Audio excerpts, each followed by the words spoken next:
Almighty God, who in your infinite wisdom of leaders and parliaments for the welfare of society, government of humanity, we beseech you to look upon with your abundant favor. You have been pleased to call to the performance of such important trusts in this life. Let your blessing upon him grant that they may in your presence treat all matters that shall come in just and faithful a manner as to promote your honor and glory, and to advance the good of those whose interests you have committed to the charge. Amen. Amen.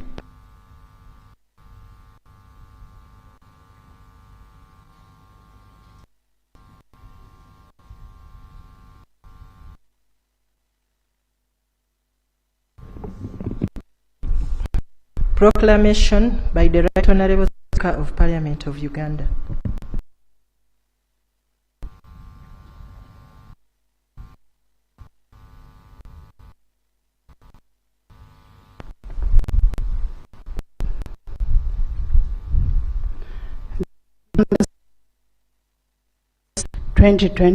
Number 24, proclamation by the Right Honourable Speaker of Parliament, address on the nation on the 2024-25.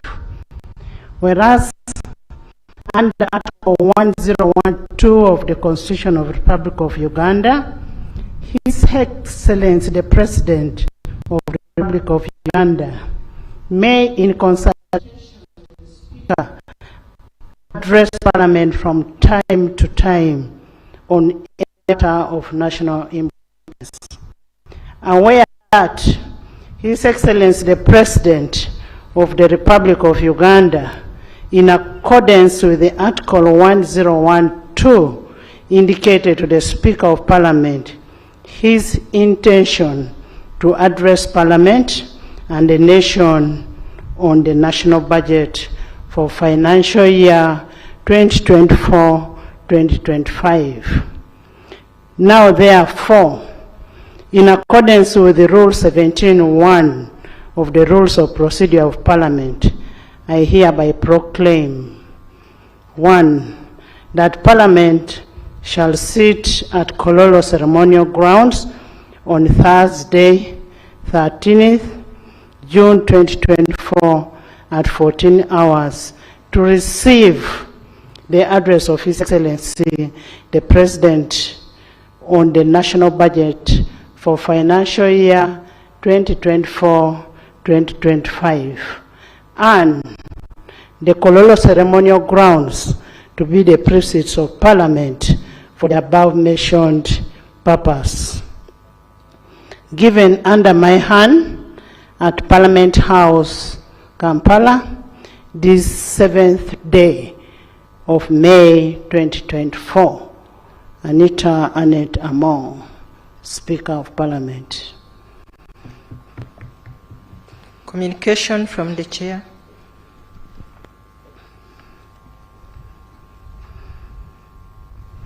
Your Excellency, the President of the Republic of Uganda, Yoweri Kaguta Museveni, accompanied by the First Lady, Mama Janet Kataha Museveni, who also doubles to be the Minister of Education and Sports, Her Excellency, the Vice President, Major Retired Alupo Jessica Epe, His Lordship, the Honorable Chief Justice, Chigamoy Alphonse Owindolo, the Right Honorable Deputy Speaker of Parliament of Uganda, Right Honorable Thomas Daebwa, the Deputy Chief Justice, His Lordship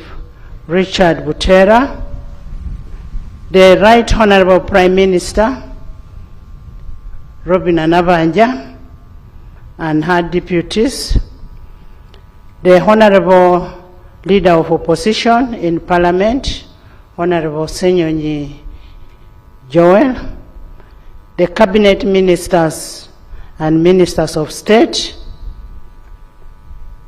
the Vice Chairperson of NRM, Alhaji Chigongo, plus all the SEC members, Your Excellencies, the High Commissioners, Ambassadors and members of the Diplomatic Corps, Honorable Members of Parliament of Uganda and East African Legislative Assembly, the Inspector General of Government, Ms. Betty Olive Kamia Nansango, the guest speakers from our sister countries from Yala, the Head of Public Service and Secretary to Cabinet, the traditional, cultural and religious leaders that are present, the former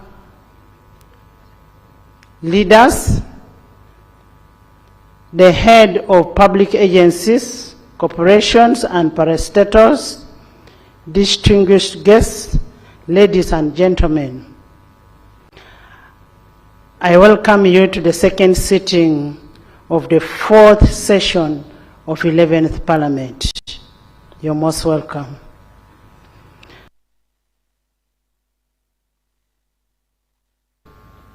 On June 6, 2024, we had the honor of hosting His Excellency the President at the stage of the opening of the fourth session of the 11th Parliament.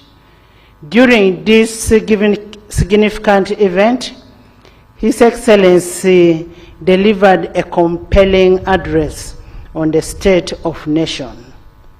Let us join our hands and clap for His Excellency for the address that he gave us on that day, and that was for the good of our country, Uganda.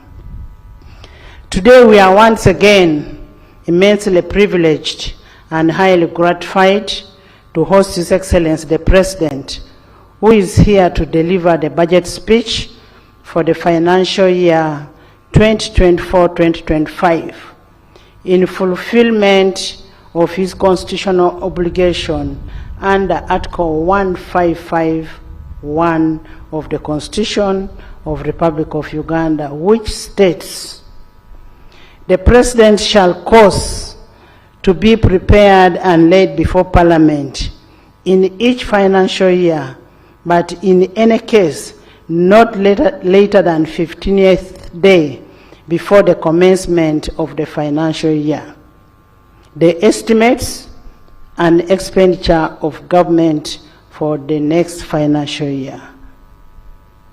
Honorable members, today's budget speech is a culmination of a rigorous and comprehensive consultative process, which usually spans from a period of August to May in any given financial year. This process involves the various stakeholders and majorly guided by the 1995 Constitution of Uganda, the Public Finance Management Act 2015, the National Audit Act 2008, and the Local Government Act 1997. Your Excellency, the Parliament of Uganda has appropriately adopted its rules of procedure in Part 24 to preserve and foster participation and consultation during the entire budget process. This part of the rule of procedure comprises of 11 rules covering aspects such as the National Budget Framework Paper, the Ministerial Policy Statements, supplementary budgets, and appropriation. By so doing, Parliament is able to gather a wide range of perspectives, views, and opinions in shaping and informing the consideration of the national budget. In all this, legislature is guided by the principle that the national budget should reflect the shared values and priorities of our beloved nation and its people.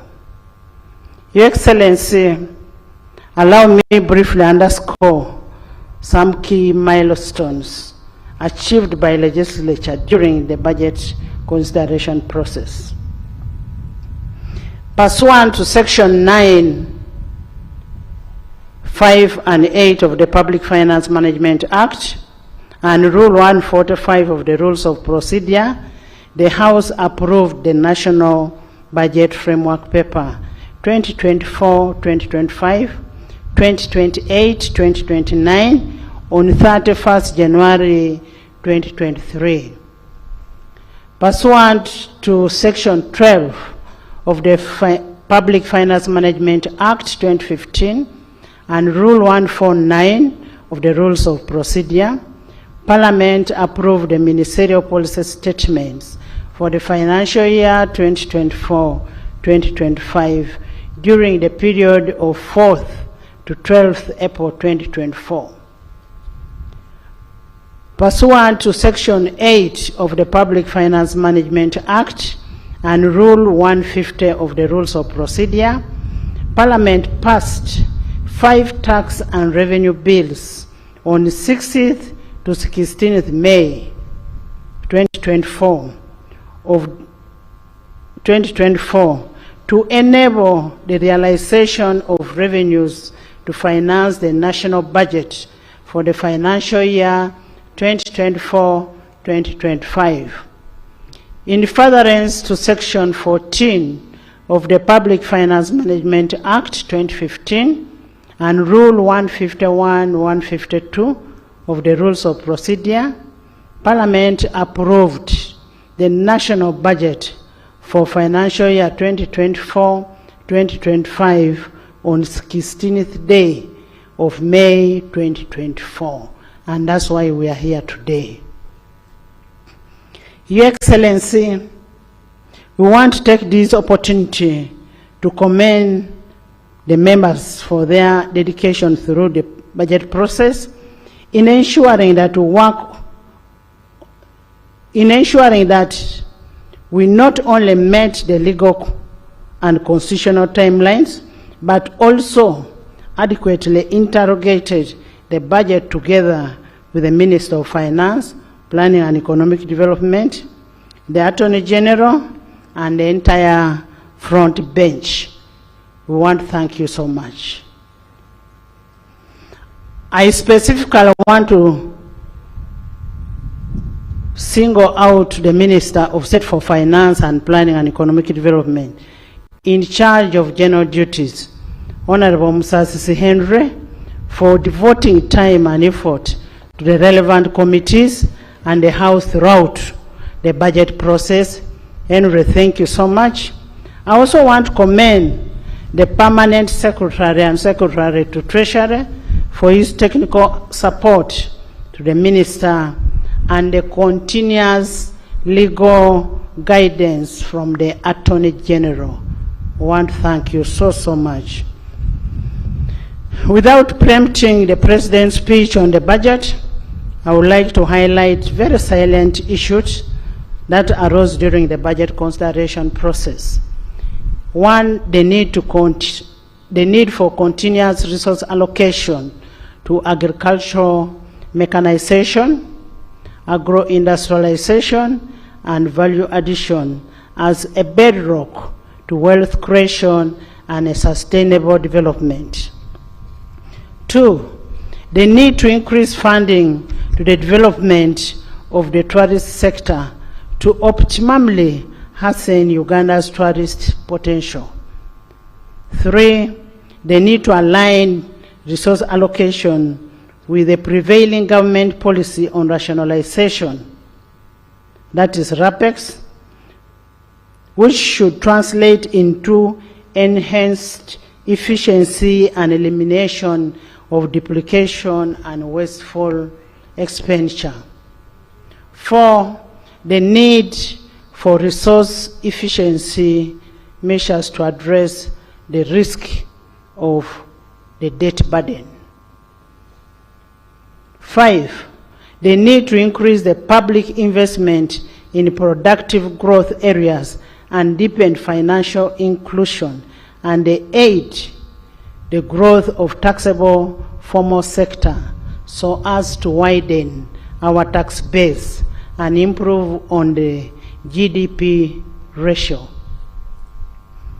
6, Your Excellency, considering your consistent advocacy for integration of East African community, Parliament is cognizant of the need for strengthening and cascading the East African integration so as to ease the movement of people, goods, and services. Your Excellency, we share your passion and commitment towards the realization of the total federation of the East African community. Parliament pledges absolute support towards the realization of your vision for a united and a viable East African community so as to widen, strengthen, tighten, and deepen the economic, political, social, and cultural integration. And this would help us in improving the production, the trade, and investment in East Africa. The need to enhance the human capital development as a way of leveraging the competitiveness of the Ugandan population. Your Excellency, this budget that we are receiving today is a product of complementary working relationship between the 3 arms of government: the executive, legislature, and judiciary. This has led to improved transparency in budgeting process. We pledge to continue this cooperation in the best interest of our beloved country. Your Excellency and honorable members, today's budget speech is therefore an opportunity to demonstrate our commitment to prioritize the needs of our people and make sure that we achieve the vision of His Excellency on prosperity of a money economy, and that is through EMIOGA, the parish development model, the 4-acre prosperity development model, etc. Your Excellency and honorable members, as we embark on the financial year 2024-2025, I urge the accounting officers as entrusted stewards of public resources to exercise diligence and due of care in safeguarding and ensuring the efficiency and effective utilization of public resources. Your Excellency, previously we have urged accounting officers to share with the leadership of legislature any incidences of influence peddling. However, we haven't received any of such information. We urge the accounting officers to maintain open channels of communication and coordination with the leadership for transparency and accountability. Honorable members, in the discharge of our oversight and appropriation roles, let us avoid any inducement from these accounting officers. And this is prescribed in Appendix F of our Rules of Procedure, which talks about the conduct of members while on duty. Your Excellency, in the financial year 2024-2025, Parliament will duly exercise its oversight role of public expenditure through relevant committees in fulfillment of our commitment to transparency and accountability.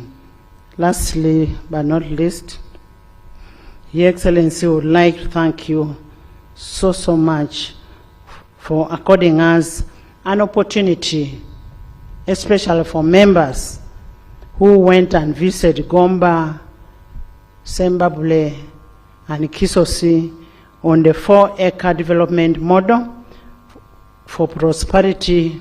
And this visit was an eye-opener for a practical transformation of the household economy.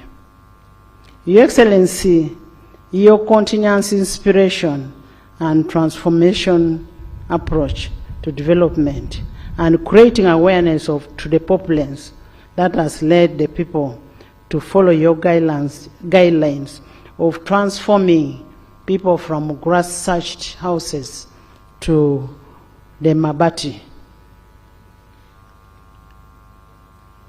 It is written in Lunyankole. I may not be able to mention how your book is written, but we know what is written in it, and we have really used it and tried to transform our communities.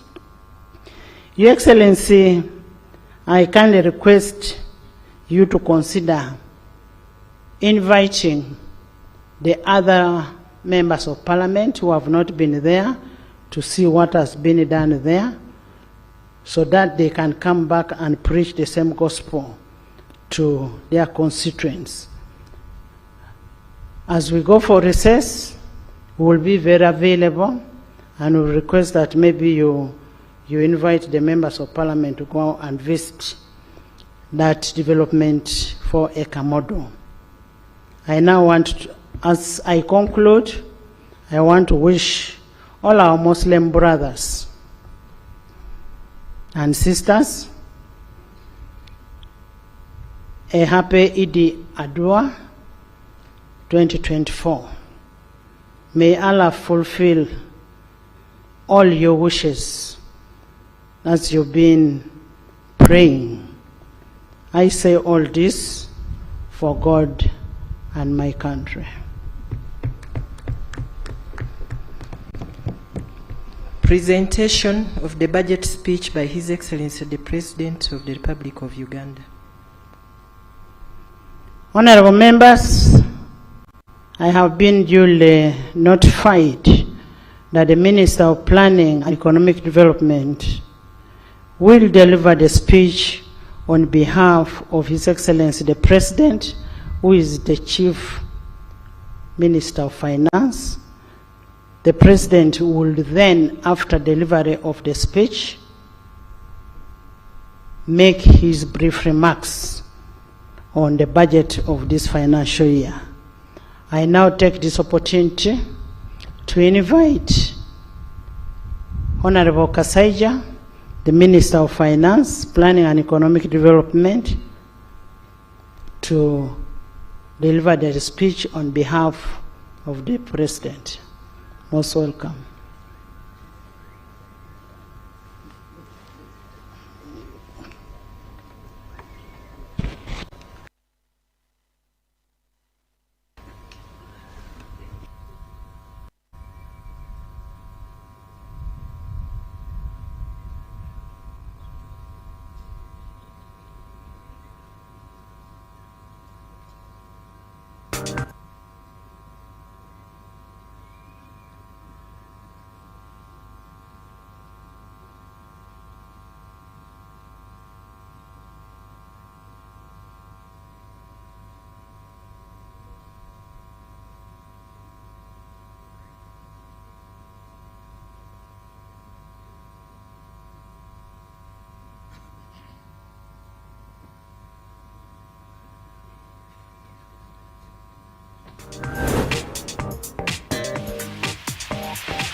Your Excellency, the President of the Republic of Uganda, Your Excellency Mama, the First Lady, the Honorable Vice President, the Right Honorable Speaker of Parliament, Your Lordship, the Chief Justice, the Right Honorable Deputy Speaker of Parliament, Your Lordship, the Deputy Chief Justice, the Vice Chairperson of the NRM Party, the Honorable Prime Minister, the Honorable Leader of the Opposition, Honorable Ministers, Honorable Members of Parliament, Your Excellencies, the Ambassadors and Heads of Diplomatic Missions, distinguished guests, ladies and gentlemen.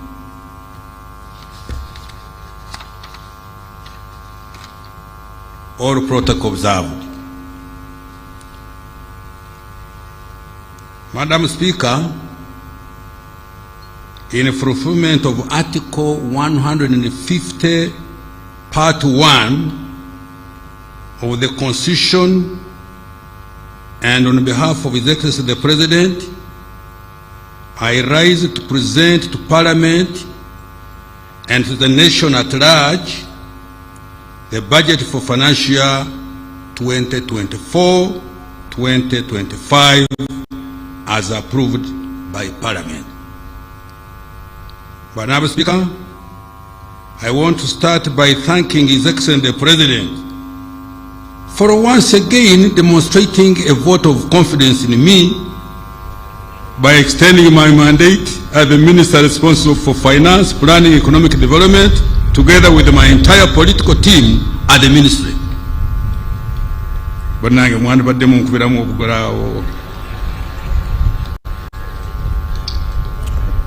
Madam Speaker, I congratulate HE the President for successfully hosting the 19th Summit of the Non-Aligned Movement and the 3rd South Summit of the G7 plus China, and assuming the chairmanship of both in January 2024.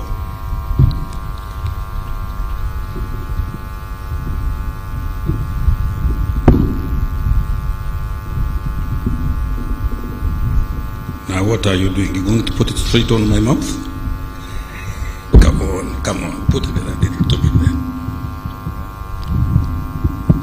Madam Speaker, according to the 2024 annual investment meeting held in Abu Dhabi, United Arab Emirates, Uganda is now the best investment destination in Africa.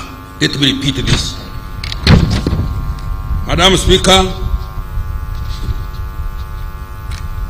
I congratulate His Excellency the President for successfully hosting, according to the 2022-24 annual investment meeting held in Abu Dhabi, United Arab Emirates, Uganda is now the best investment destination in Africa. Madam Speaker, His Excellency the President declared the 2021-2026 political term Kasaijja for socio-economic transformation. He guided that government and the entire country should focus on creating jobs, wealth, and increasing household incomes. The budget for financial 2024-25 is the fifth and therefore the last to implement the third National Development Plan. It will also set the foundation for implementing the government's strategy for expanding in the size of our GDP from about $50 billion in financial year 22-23 to $500 billion by the year 2040.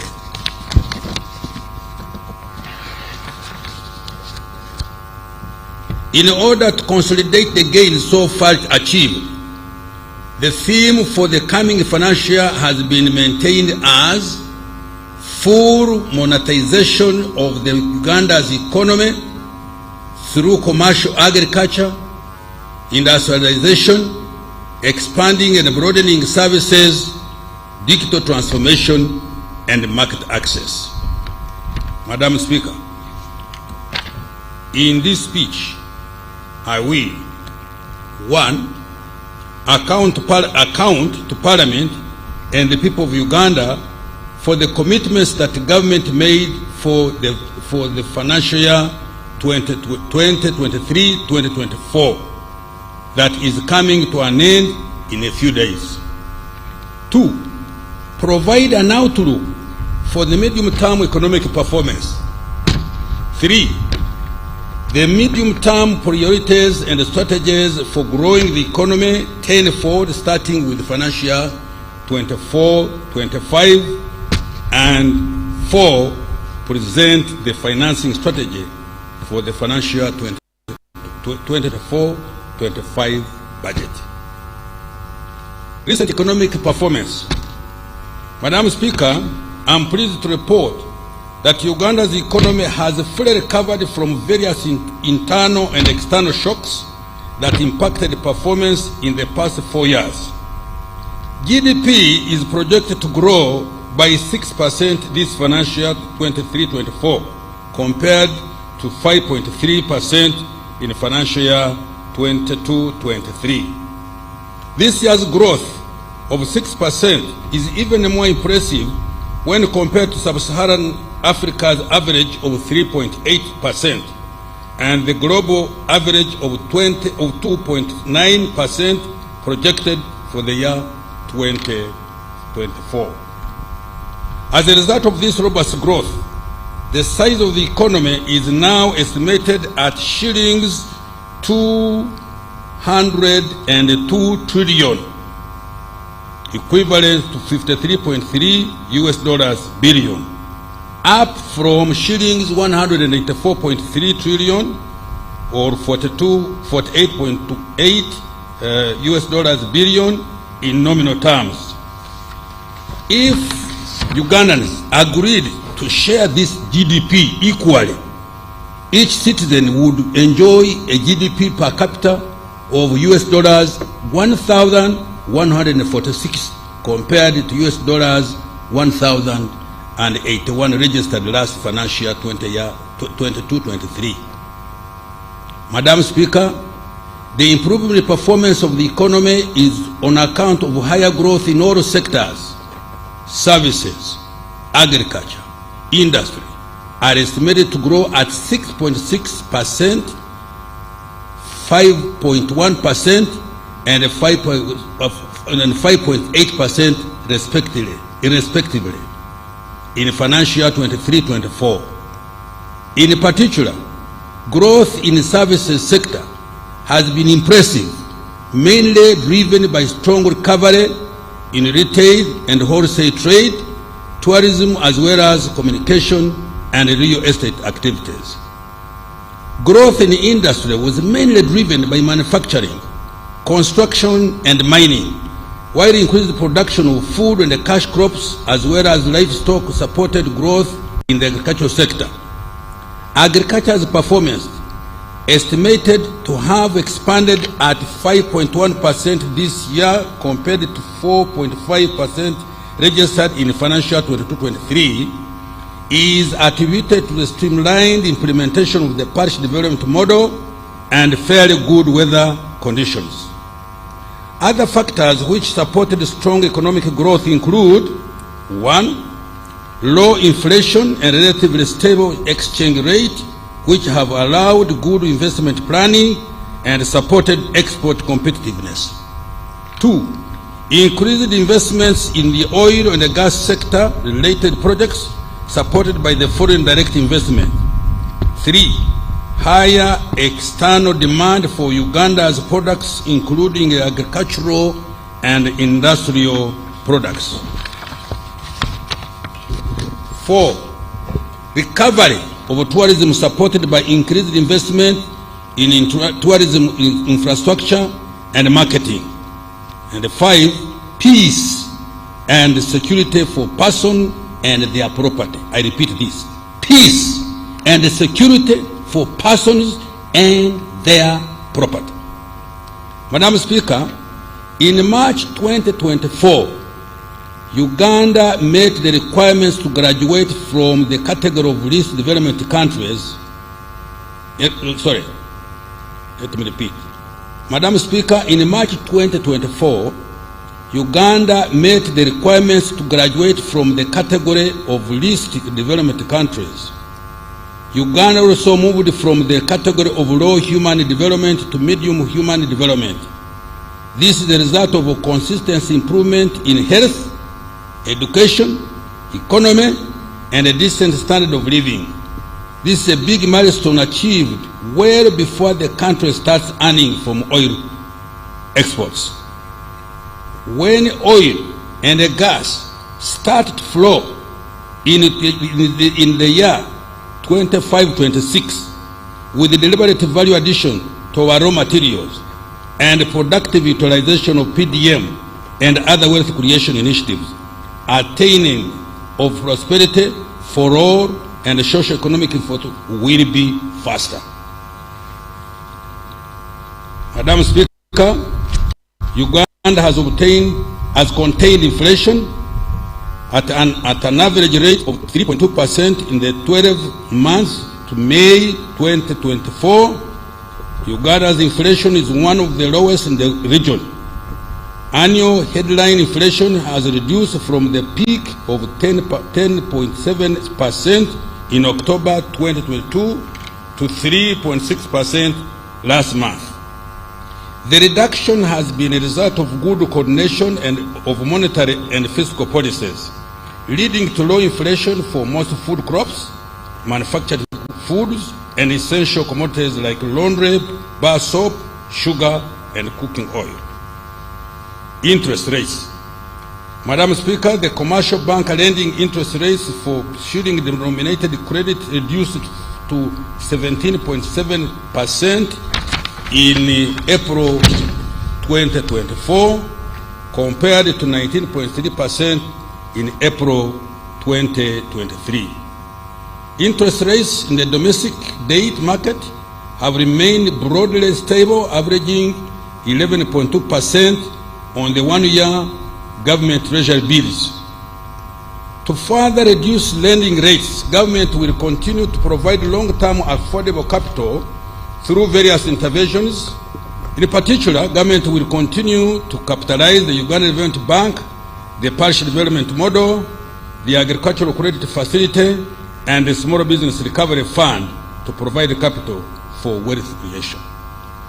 Government is also continuing with the capitalization of the Emyoga Fund to support micro enterprises, as well as the presidential skilling and industrial hubs for the youth.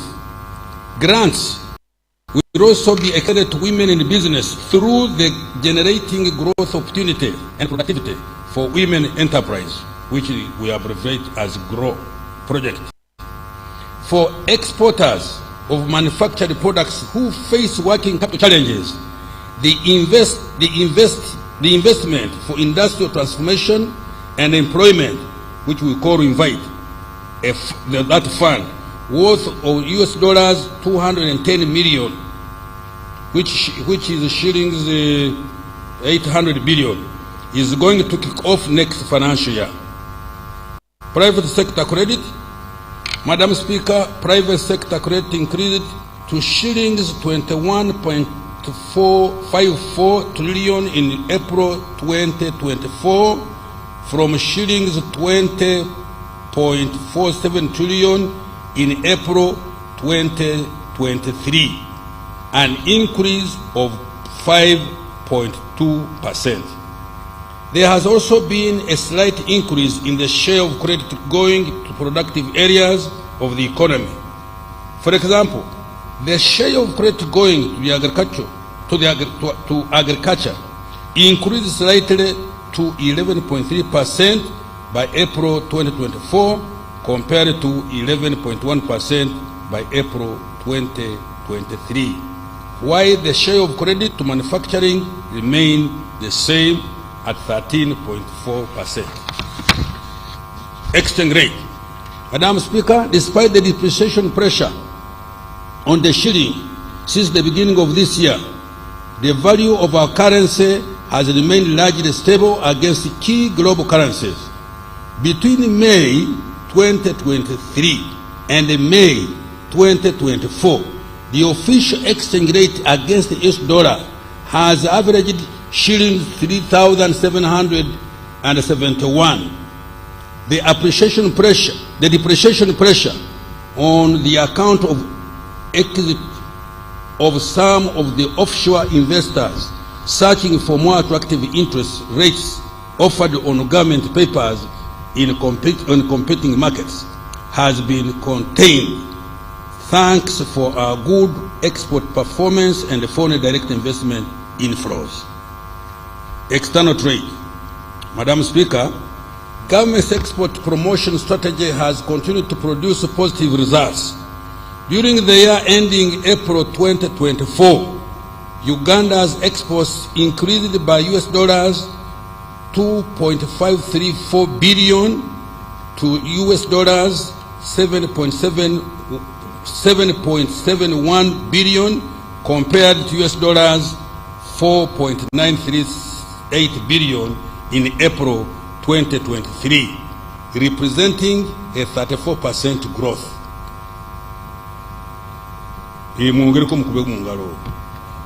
This increase was largely driven by increased exports of gold, 75.7%, coffee, 21.9%, oil re-exports, 21.8%, simsim, 20.2%, tobacco, 10.3%, cotton, 6.9%, and light manufactured products, 4.9%.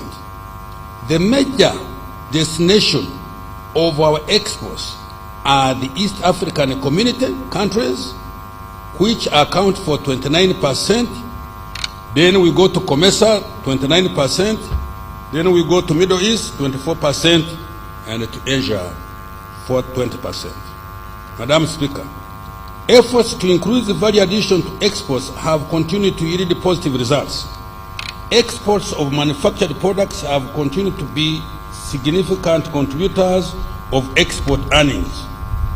In particular, in year 2023, cement exports reached US dollars 91.1 million, sugar US dollars 75.8 million, plastic products US dollars 62.6 million, soap US dollars 33.9 million, beer US dollars 25.8 million. This financial year 23-24, efforts to increase export performance have been strengthened through investing in targeted value addition initiatives and implementing several enabling trade policies.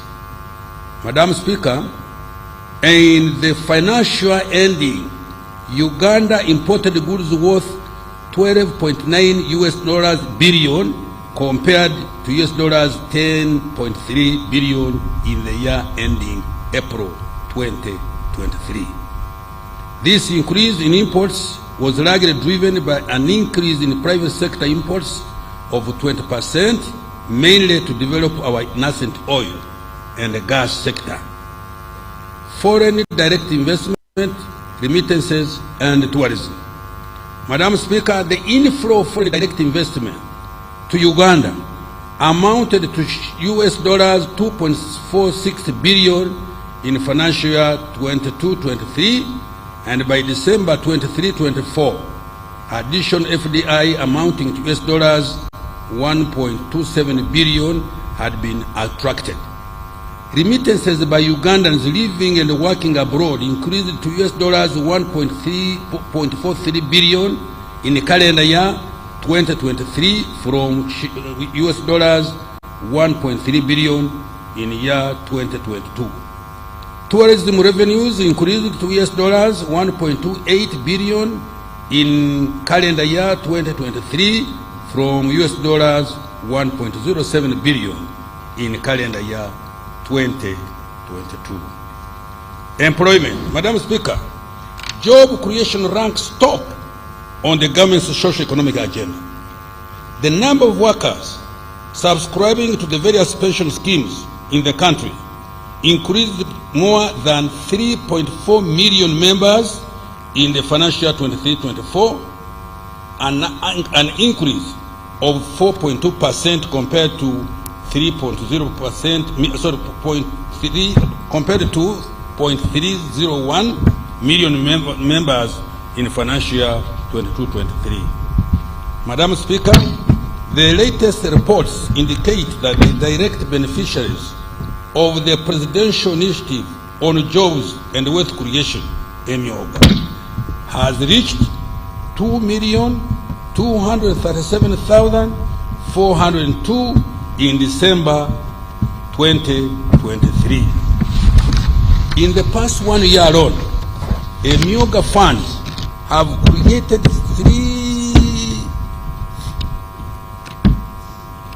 378,640 new direct jobs. This was about 40,000 additional new jobs created compared to the new jobs created in the previous year. On the other front, so far, 1.165 million households have received PDM funds worth 1.126 trillion as of May 2024, and estimated to create about 2.5 million jobs. A total of 23,083 youth projects have benefited 263,897 youth under the youth livelihood program in areas of agriculture, trade, services, and industry. This has created over 1,250,000 indirect jobs.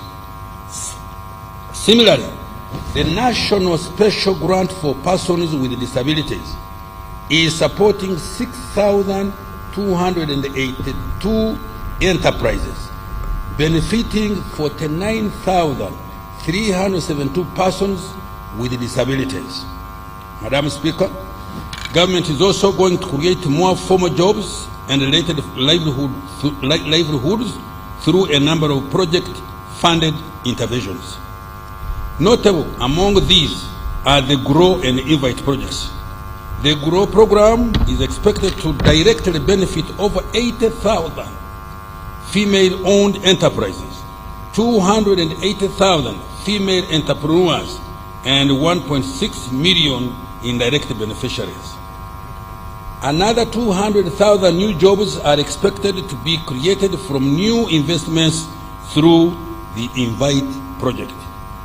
Fiscal performance, Madam Speaker, as a result of our fiscal consolidation agenda, which is intended to enhance revenue collection, limit borrowing for only critical and strategic investments, and control government expenditure. Government's fiscal deficit has reduced to 4.5% of GDP this financial year from 5.5% of GDP last year. Madam Speaker, the projected domestic revenue outturn for financial year 22-24 is shillings 27.725 trillion against the target of shillings 29.672 trillion, leading to a revenue shortfall of over 1.9 trillion. The Uganda Revenue Authority is working hard in the remaining days to reduce this shortfall. The revenue to GDP ratio is estimated at 13.6% of GDP in financial 23-24. Domestic revenue for financial 24-25 is projected to amount to shillings 31.982 trillion, equivalent to 14.2% of our GDP. Economic growth strategy and outlook. Madam Speaker, Uganda's economic outlook is positive and optimistic. I will repeat this. Madam Speaker, Uganda's economic outlook is positive and optimistic. The economy has remained resilient and has fully recovered from a myriad of internal and external shocks. Next financial year, the economy is projected to get back to Uganda's steady state growth potential of between 6.4% and 7% and double digit over the next 5 years. We are there. It is projected that next financial year, 2024-25, Uganda's GDP will further expand to shillings 225.5 trillion, which is equivalent to $60 billion. These numbers exclude the anticipated oil and gas revenues as well as the planned intervention to grow the economy tenfold. We shall update the projections in the medium term. Madam Speaker, this growth will be driven by 1. Increased oil and gas activities as we move towards the first oil production in financial year 2025-26. 2. Growth in exports supported by increase in regional trade in the East African Community and COMESA, intra-Africa trade, and harnessing existing and new trading partners in the Middle East and Asia. 3. Increase in tourism activities supported by investment in tourism infrastructure, branding and marketing, and effective implementation of the meetings, incentives, conferences, and events program. It is that program. Agro-industrialization and light manufacturing supported by access to affordable credit through Uganda Development Bank, investments supported through Uganda Development Corporation, UDC, the Parish Development Model, Small Business Recovery Fund, MIOGA, the Presidential Industrial Hubs for Youth Entrepreneurs, and programs to support exporters, as well as growth and productivity of women enterprises. Private investment growth supported by foreign direct investment, remittances, and stable macroeconomic investment. Continued investment in industrial parks, construction and maintenance of roads and bridges. And finally, rehabilitation of the meter gauge railway and the commencement of the standard gauge railway, expansion of ICT infrastructure, and provision of reliable and affordable electricity. Madam Speaker, Uganda's growth strategy for the next financial year and in the medium term is anchored on 4 key growth drivers. 1.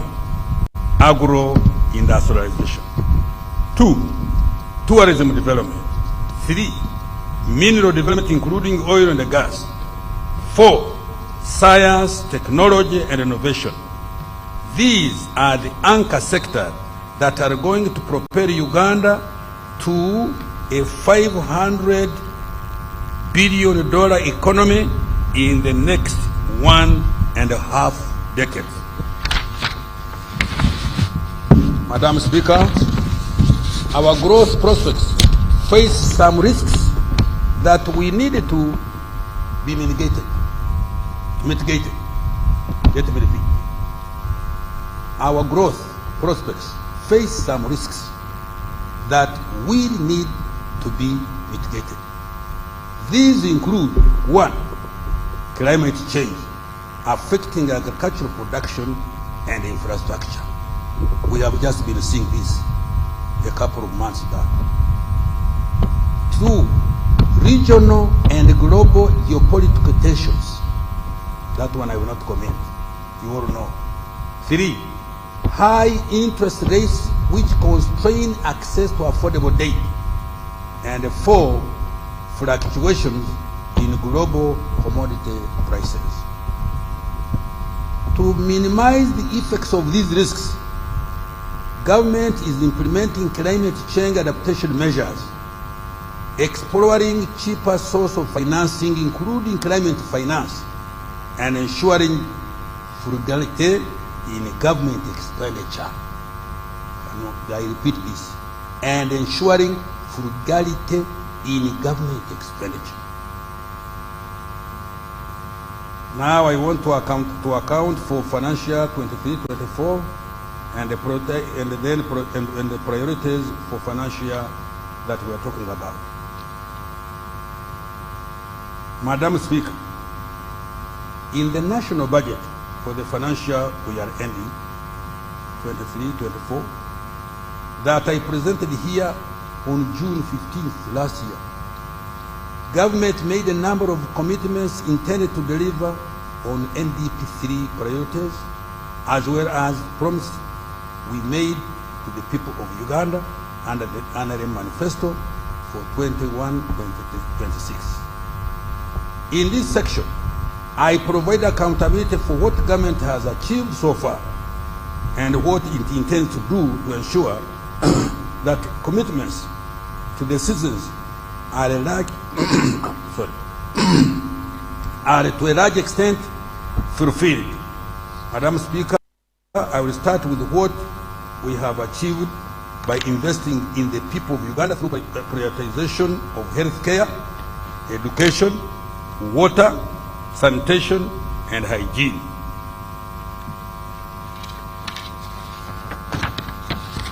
Madam Speaker, during financial 23-24, the following milestones have been achieved in the health sector. 1, government commenced the construction of the East African Center of Excellence for cardiovascular care. Thank you. At the Uganda Heart Institute, located in Naguru, and fast-tracking the completion of the East African Center of Excellence for Oncology in Kampala and associated regional centers in Gulu, Mbarara, Arua, and Mbale.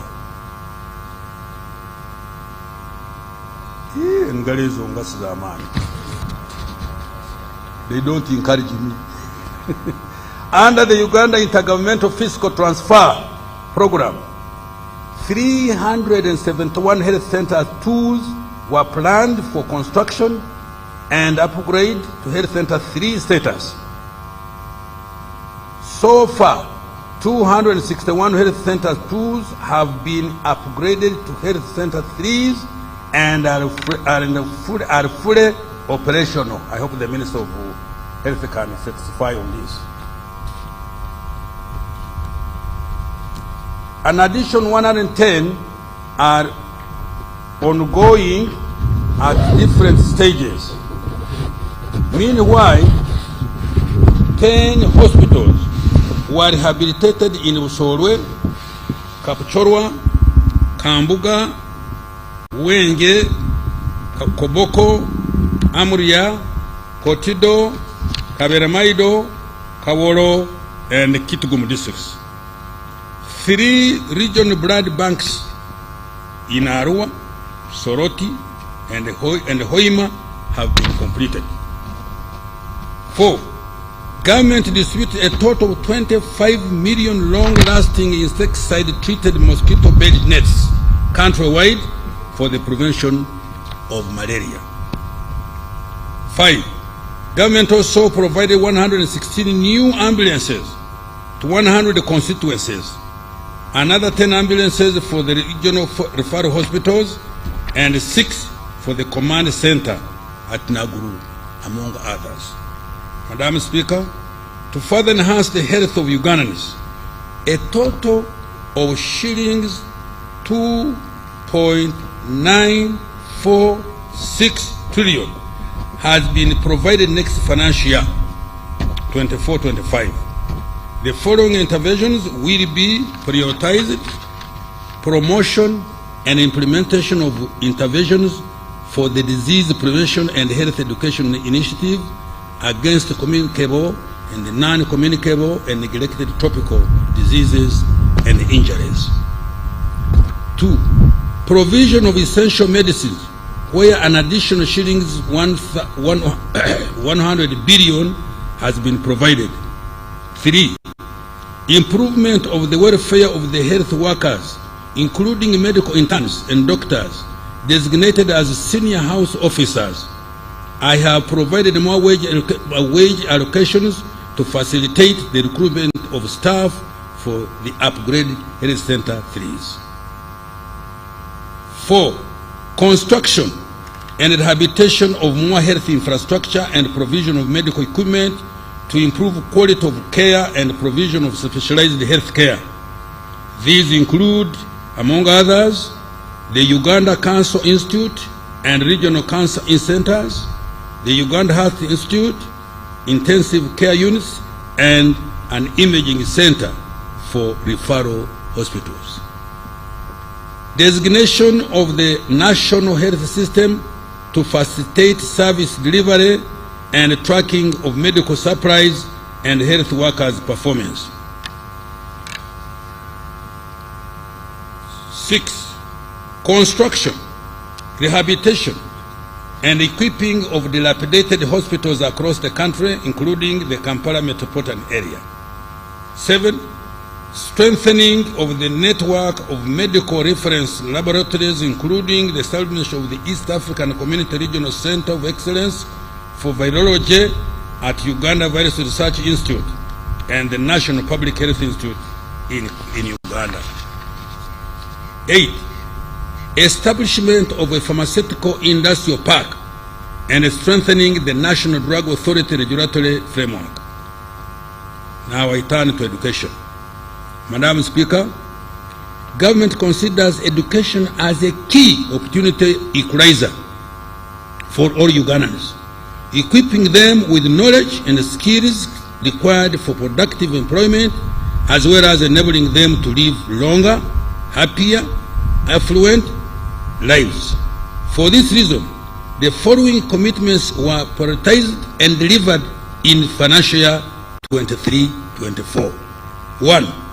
Skilling in science, technology, engineering, and mathematics. 2. Construction and equipping of 21 laboratories across the country in selected secondary schools using UPDF engineering brigade. 3. Upgrading learning facilities in 12 technical institutes and 4 vocational education centers of excellence at Uganda Technical College in Ushenyi, Bukalasa, Lira, and Ergon. 4. Out of 259 seed secondary schools planned under Ujifid, 105 have been completed and 144 are ongoing. Madam Speaker, I have provided 2.497 trillion to further improve the quality of education, and the following are among the priorities. 1. Supporting the new curriculum for S1 to 4 students. 2. Operationalization of all the 110 seed secondary schools and completing the 27 seed secondary schools under the UGIFT program.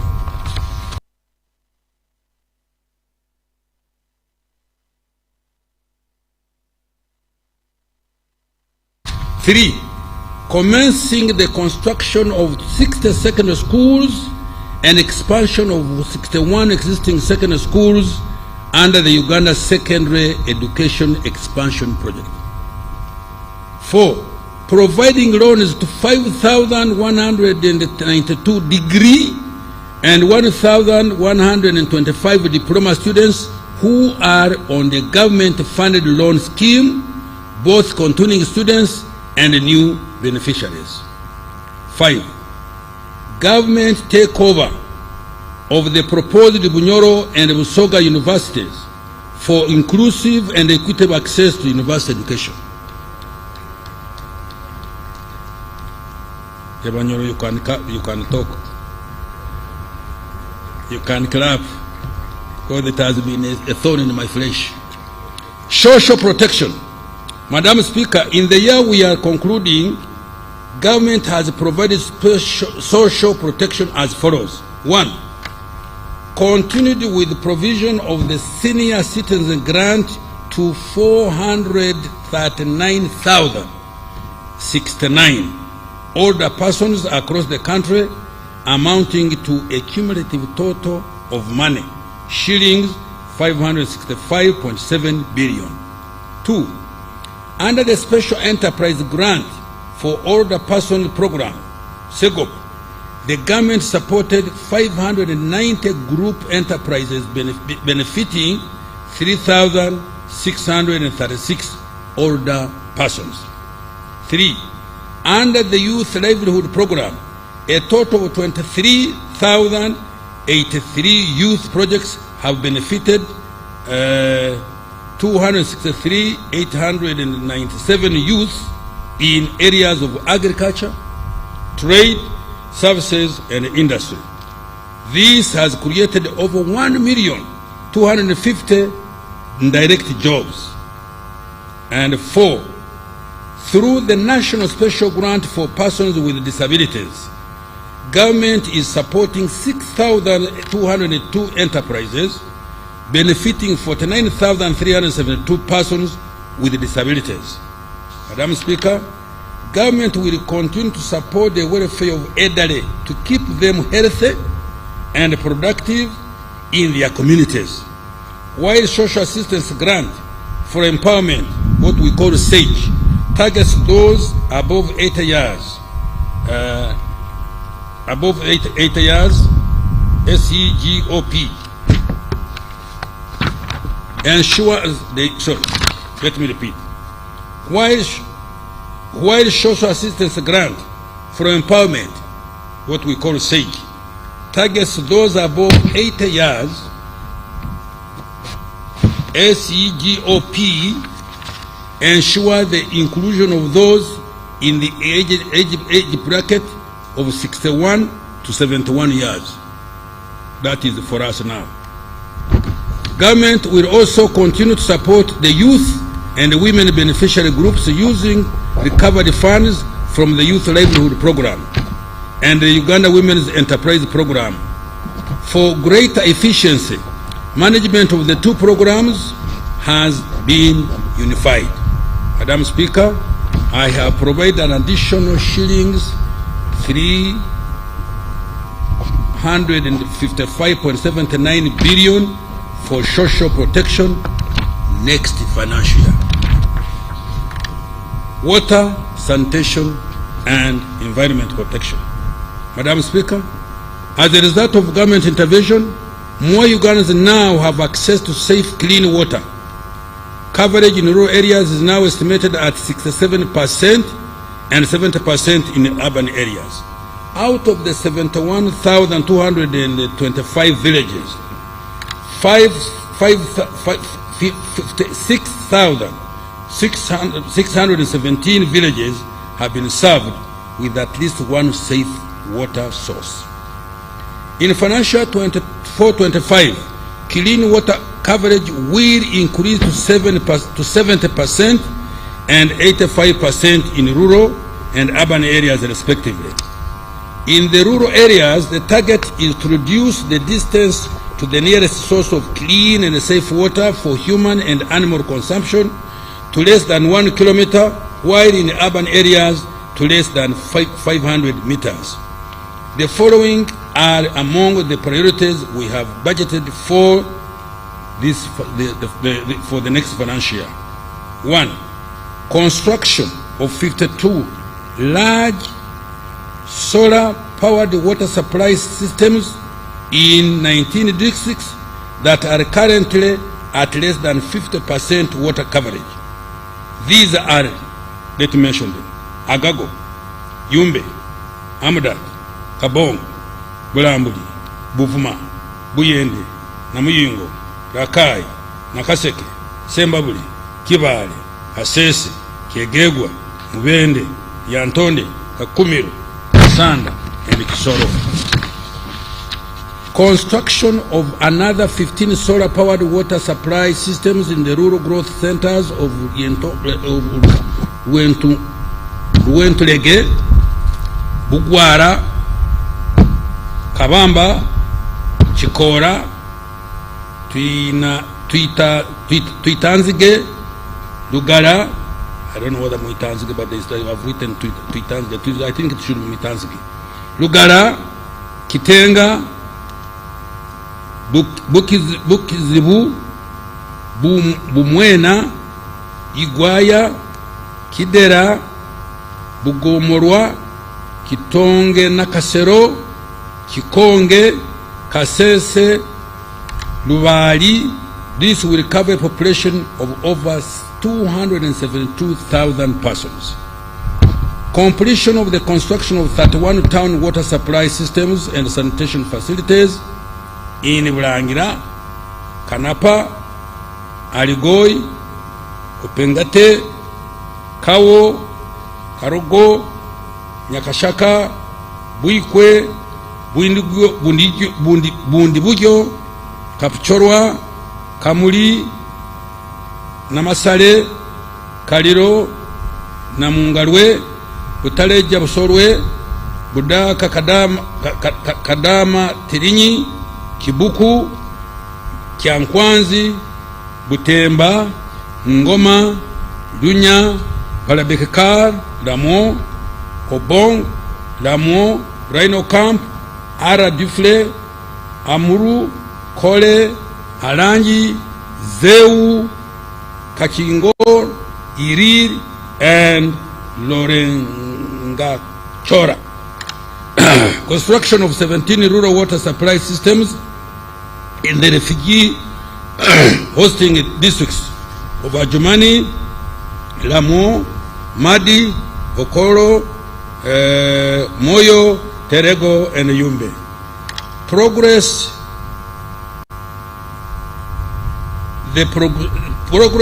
The construction of 26 water supply systems at various stages in Manafa, now at 80%, Mukura 40%, Kidera 40%, Atuturu 40%, Kadunguru 10%, Kaproron 10%, Oyorwa 20%, Bukumi 5%, Rubaya 50%, Bethlehem, Nabigasa, phase 1, 50%, Kabura, Mwizi, phase 1, 50%, Mabira, 50%, Bukiro, 50%, Nyakirira, also 50%, Bugarama, Karweru, 50%, Were, Katere Tere, 50%, Kagarama, Bushura, Kibuzije, also 50%, Nyanseke, 80%, Busare, 95%, Kibuzi, 100%, Adlang, Puranga, Pader, Kasao, phase 1, 5%, Kiebando, Kasimbi, 5%, Nabilatuk, and Dozilang. Increasing the water for production storage capacity for commercial farmers from 52.6 million cubic meters to 76.8 million cubic meters. Madam Speaker, to support the restoration of our environment and reverse the effects of climate change, government shall undertake the restoration of 42,450 hectares of degraded wetlands along the Awoja, Kandyeki, Ruhorobero, Nchwera, Chambura, Kiruruma, Naigombwa, Kibimba, Tochi, Aswa, Sezibwa, Mayanja, Muzizi, Mpanga, and Lumbuye water systems. In addition, government shall demarcate a 720-kilometer boundary with the concrete pillars along the following wetlands: Kibimba, Tochi, Sezibwa, Mayanja, Muzizi, Awoja, Mpologoma, Ishasha, Kandeke, Ruhorobero, Nchwera, Chambura, Kiruruma, and Naigombwa. A total of 15 million seedlings of assorted tree species shall be procured and distributed to individual farmers in several districts, as well as to refugee hosting communities in the Albertine region and in Western Nile, as well as individual farmers. Madam Speaker, I have provided shillings 516.78 billion next financial year for climate change mitigation, natural resources, environment, and water resource management. Increasing effectiveness of wealth creation initiative, the parish development model.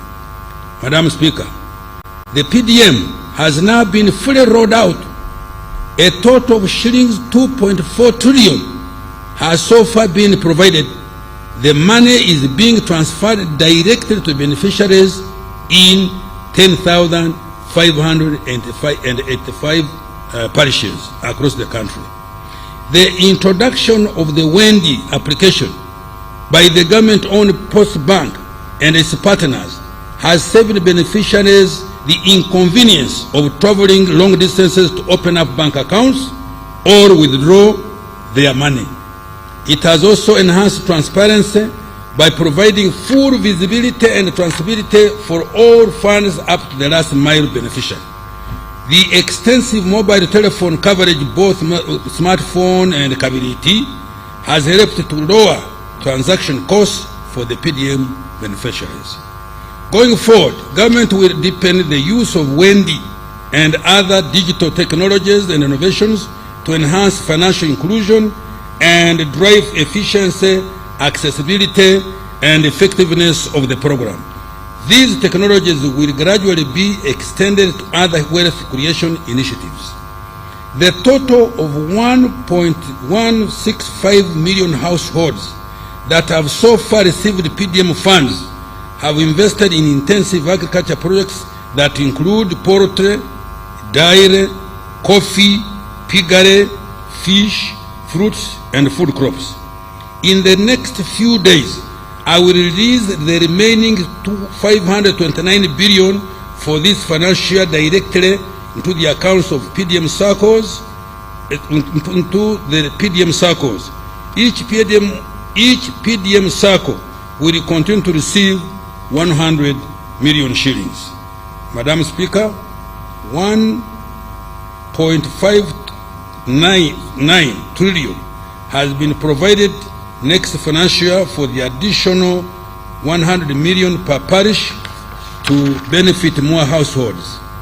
Government will also ensure effective implementation of Pillar 1, which includes input certification, provision of extension services, storage, value addition, and market linkages. Now in Yoga. Madam Speaker, to date, government has provided a total of 480 billion through Yoga. Out of this, a total of shillings 268 billion has been disbursed to 6,810 Yoga circles. The beneficiaries have been able to save 85 billion to further grow their circle funds.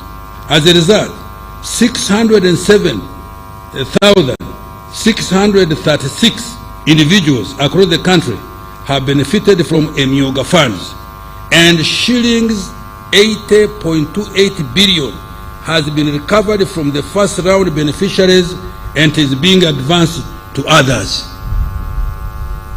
We should clap for my colleague Kololo.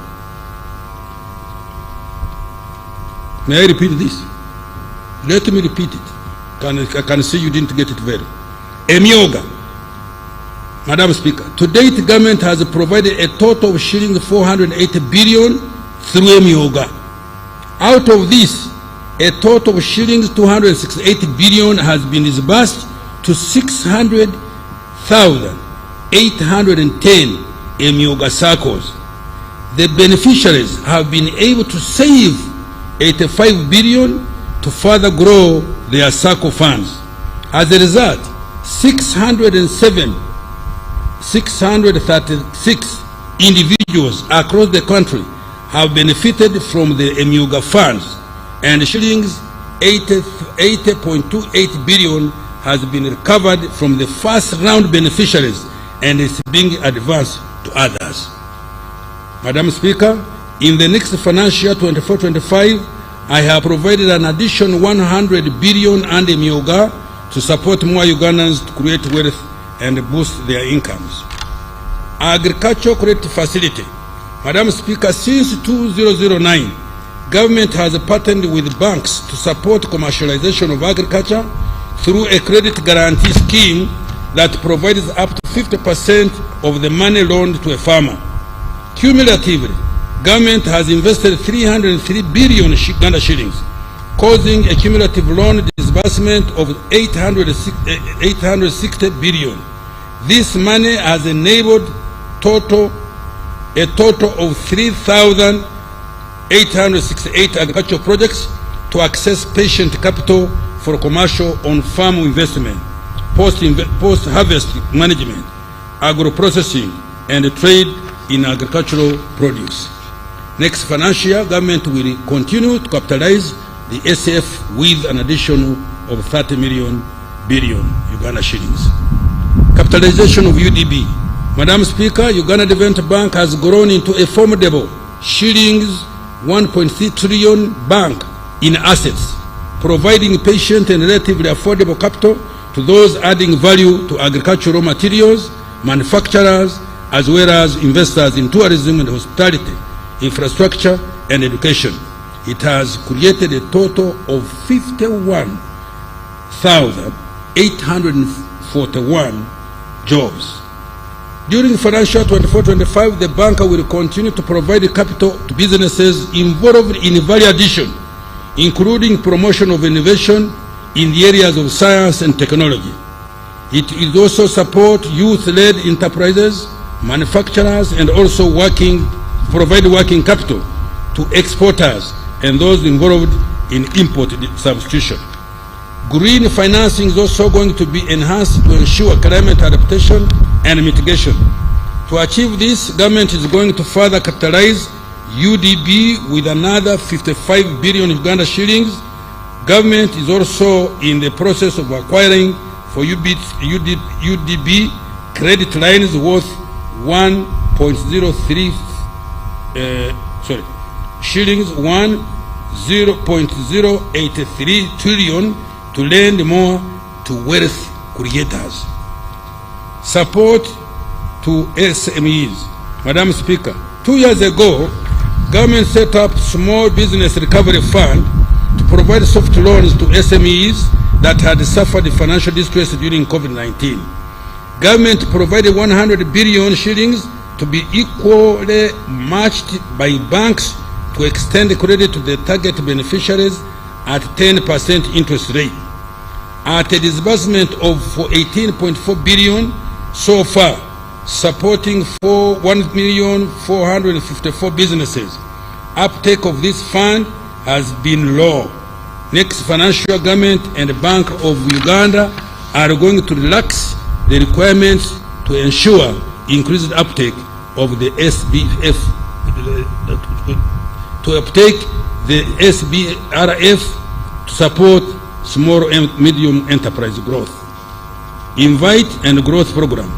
Madam Speaker, government is also implementing 2 programs, namely the Generating Growth Opportunity and Productivity for Women Enterprise, GROW, worth US dollars 217 million, or shillings 824 billion. And the investment for industrial transformation and employment invite, worth US dollars 210 million, which is equivalent to 800 shillings billion. These funds are intended to support women-owned enterprises and value addition for export. Madam Speaker, government is also working hard to reduce the time, cost, complexity of business registration and licensing. A business facilitation center has been set up to centralize all business investor-related services to speed up registration and operationalization of businesses. Services that used to require weeks or months are now accomplished in just a couple of hours. This is going to enhance Uganda's competitiveness even further. Agro-industrialization. Madam Speaker, government is committed to commercializing agriculture to enhance production and productivity and improve competitiveness of agricultural products in both regional and international markets. The following are some of the key milestones achieved during this financial year in the area of agro-industrialization. 1. Establishment of an infra-safe facility at Namulongo to help in the management of aflatoxins in cereals and nuts. 2. Construction of the local anti-tick vaccine manufacturing facility also at Namulonge to produce vaccines against tick-borne diseases. This will save the country US dollars 1.1 billion, which is lost annually due to tick-borne diseases, and tap into the shillings 3 trillion regional market for meat and milk. Increase the coverage of large-scale farmer mechanization to 40% from 32% in financial 22-23. A total of 1,240 tractors with all their accessories and additional 750 units of single-axle trucks were procured and distributed countrywide. Government also provided a number of policy tax-related support to private sectors so that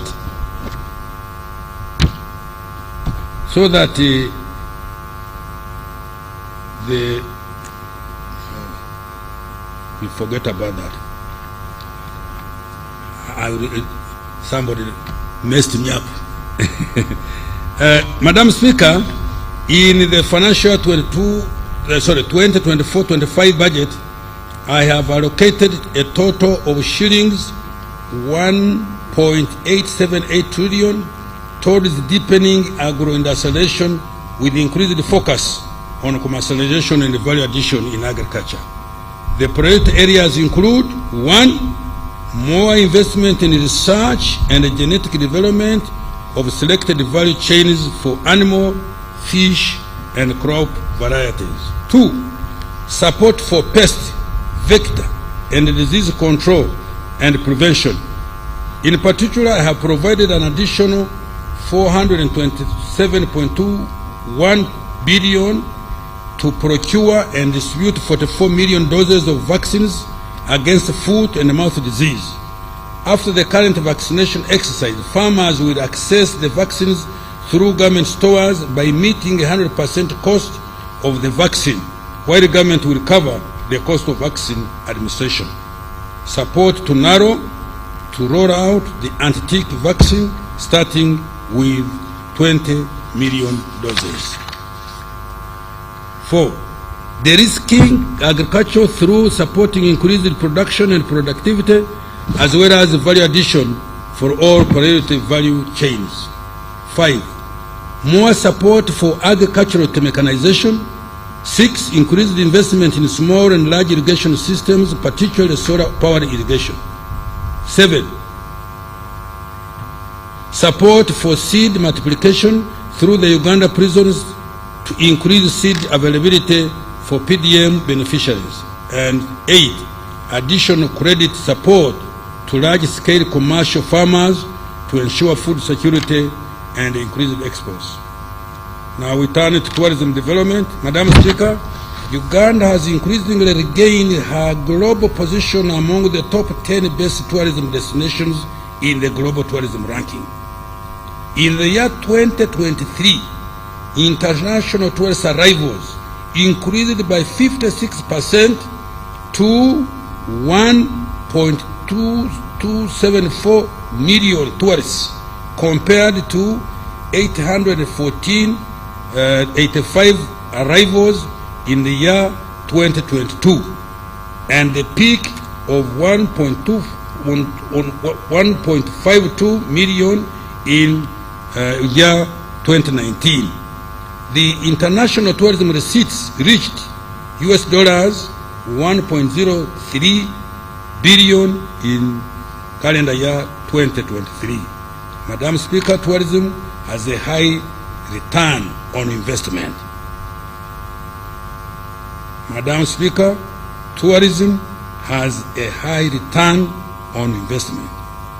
In financial year 24-25, I have provided shillings 289.6 billion to the tourism development program to undertake the following.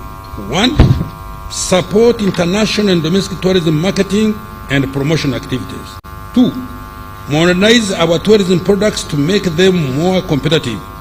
These include completion of the pier and related infrastructure at the source of the Nile, upgrading the Uganda Museum, construction of 800 to 8,000 meters of climbing ladders and boardwalks on the Rwenzori Mountains to make hiking safer.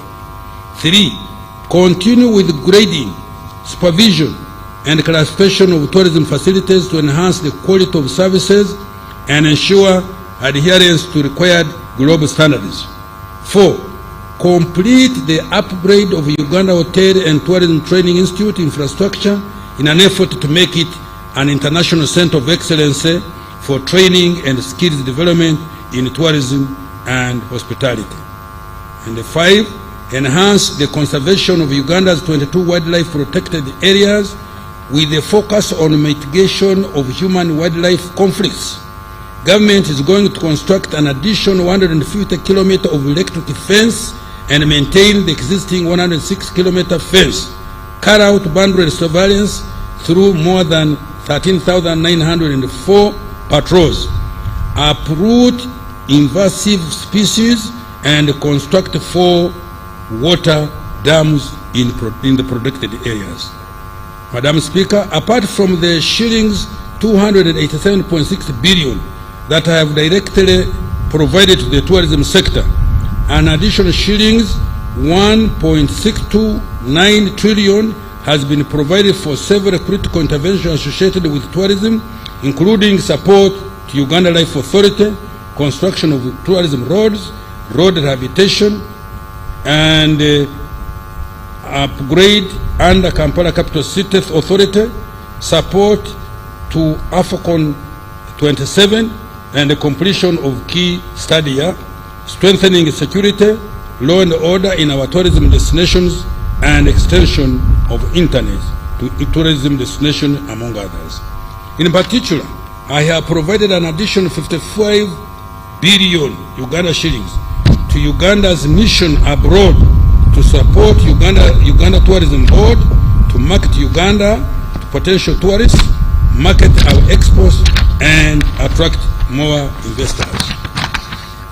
Science, technology, and innovation. Madam Speaker, government has earmarked science, technology, and innovation as a key catalyst for the qualitative leap to achieve tenfold growth of our economy. This financial year, building on investments made in recent years, the following are the key achievements contained. Kira Motors Corporation. Government has supported Kira Motors to construct and equip a magnificent 2,500 vehicles per year manufacturing plant in Jinja Industrial Park. This facility has capabilities for bus and truck body manufacture, vehicle painting, powertrain manufacture, electrical electronic key systems, and trim integration and production quality inspection and testing. The complex has so far manufactured 39 buses, of which 27 are electric and 12 are low-emission diesel. The company has orders of more than 100 buses from Tanzania, South Africa, Eswatini, formerly Swaziland, and Nigeria. This demonstrates the huge market potential for the vehicles. Kira Motors Corporation currently directly employs 168 people in engineering, production, marketing, and sales, and finance and administration. This number will increase to 600 once the plant in Jinja is fully operational. Madam Speaker, next financial year, government is going to support Kira Motors with shilling 32.5 billion to complete the plant and access working capital. Presidential Initiative on Banana Industrial Development, PIBID.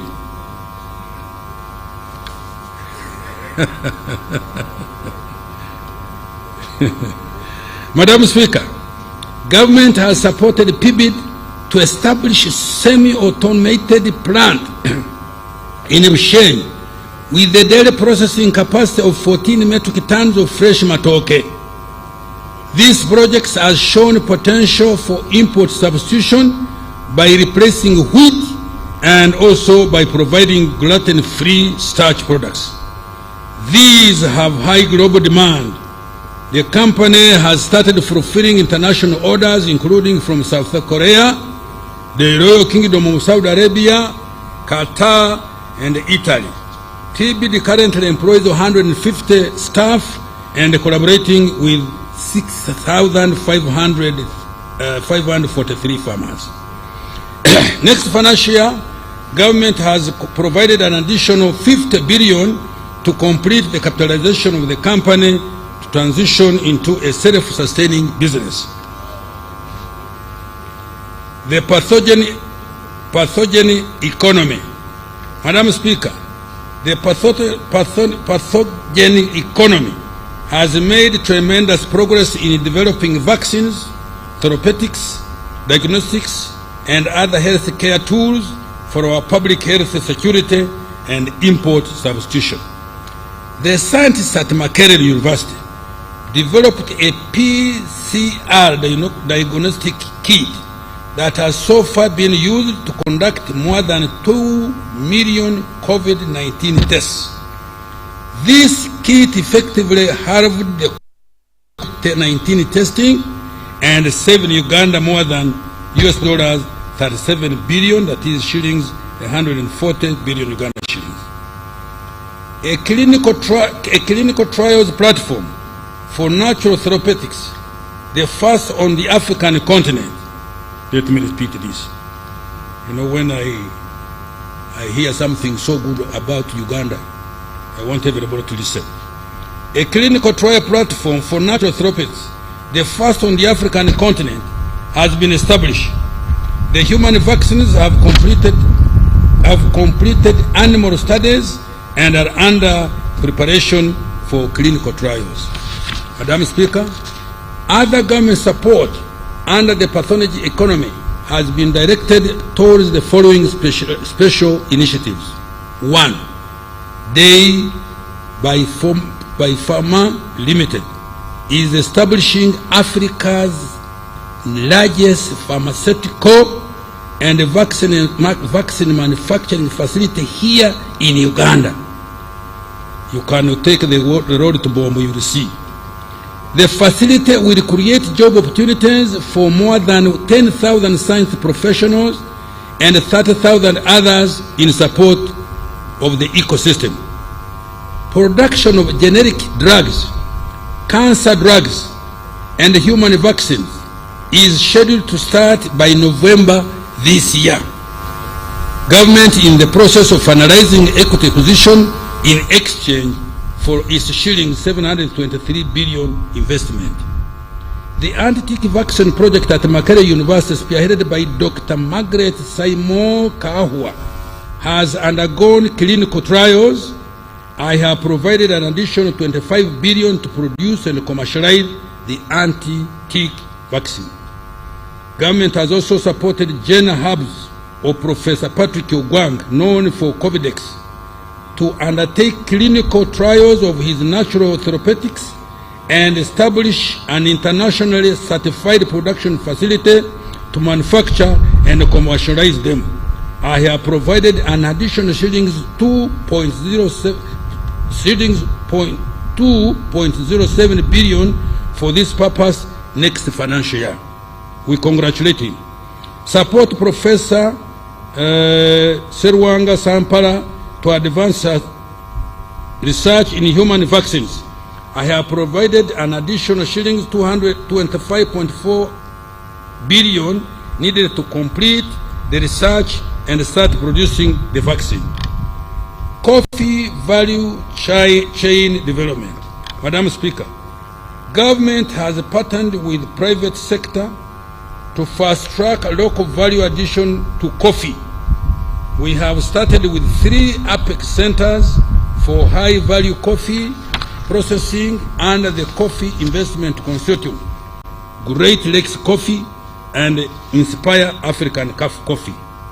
All have acquired modern roastery, freeze-dry and spray-dry technologies to produce instant, roast and ground coffee products, coffee capsules, cold brew, and instant coffee with a total capacity of 585,000 metric tons per year. One of the facilities is complete while the other is 62% complete. Government will support the completion and expansion of these facilities, the operationalization and market penetration of the products on the local, regional, and international market. The target is to aggregate, add value, and market at least 1 million bags of medium to high quality coffee, green coffee beans by 2025. This will earn Uganda shillings 560 billion, Uganda shilling, no, sorry. This will earn Uganda shillings 560 million US dollars from value added coffee in the next 5 years, which would catalyze the whole sector to bring in at least US dollars 5 billion in line with our 10-fold growth strategy. Shilling 75 billion has been provided next financial year to improve coffee value chain development. Space program. Madam Speaker, government has supported the rapid human capital development of the aerospace program by training our engineers in Japan, China, and Egypt. Government partially furnished the headquarters of the space program, the Impoma Satellite Earth Station, to enhance weather prediction and monitoring landslides and the environment. Government will support completion of these initiatives, including the establishment of a satellite development laboratory and a modern geospatial center to be able to obtain data from a broad spectrum of satellites from partner nations. I have provided 3.3 billion for space program activities next financial. Madam Speaker, I want to commend His Excellency the President for spearheading the development of the knowledge economy through targeted funding of research and development and scientists in general. You are very mean. The president does do this kind of thing and you don't clap for him.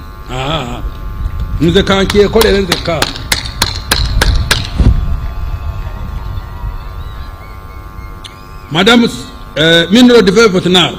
I'm moving to mineral development. Madam Speaker, mineral development is another growth accelerator that has been earmarked by government to expand Uganda's economy by 10-fold.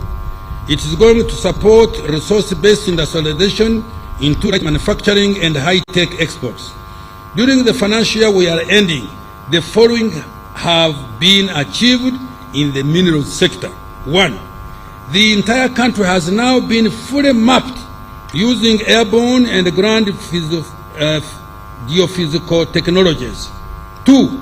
The National Mining Company has been incorporated as a commercial vehicle for investment and trading in minerals on behalf of the government of Uganda. 3.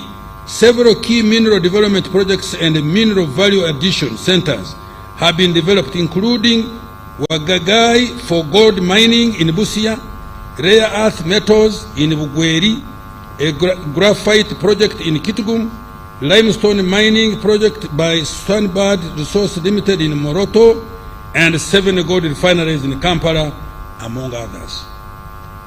Mrs. Woodcross Tin Smelting Company has established a tin smelter in western Uganda to produce tin ingots to 99.95% tin grade. Madam Speaker, next financial year, I have allocated 41.55 billion to undertake the following interventions for further mineral developments. Fast-tracking quantification and market studies for all minerals for the purpose of investor promotion. 2. Operationalizing the National Mining Company. 3. Further reviewing and strengthening the fiscal regime for minerals, including regulations of artisan and small-scale miners. 4.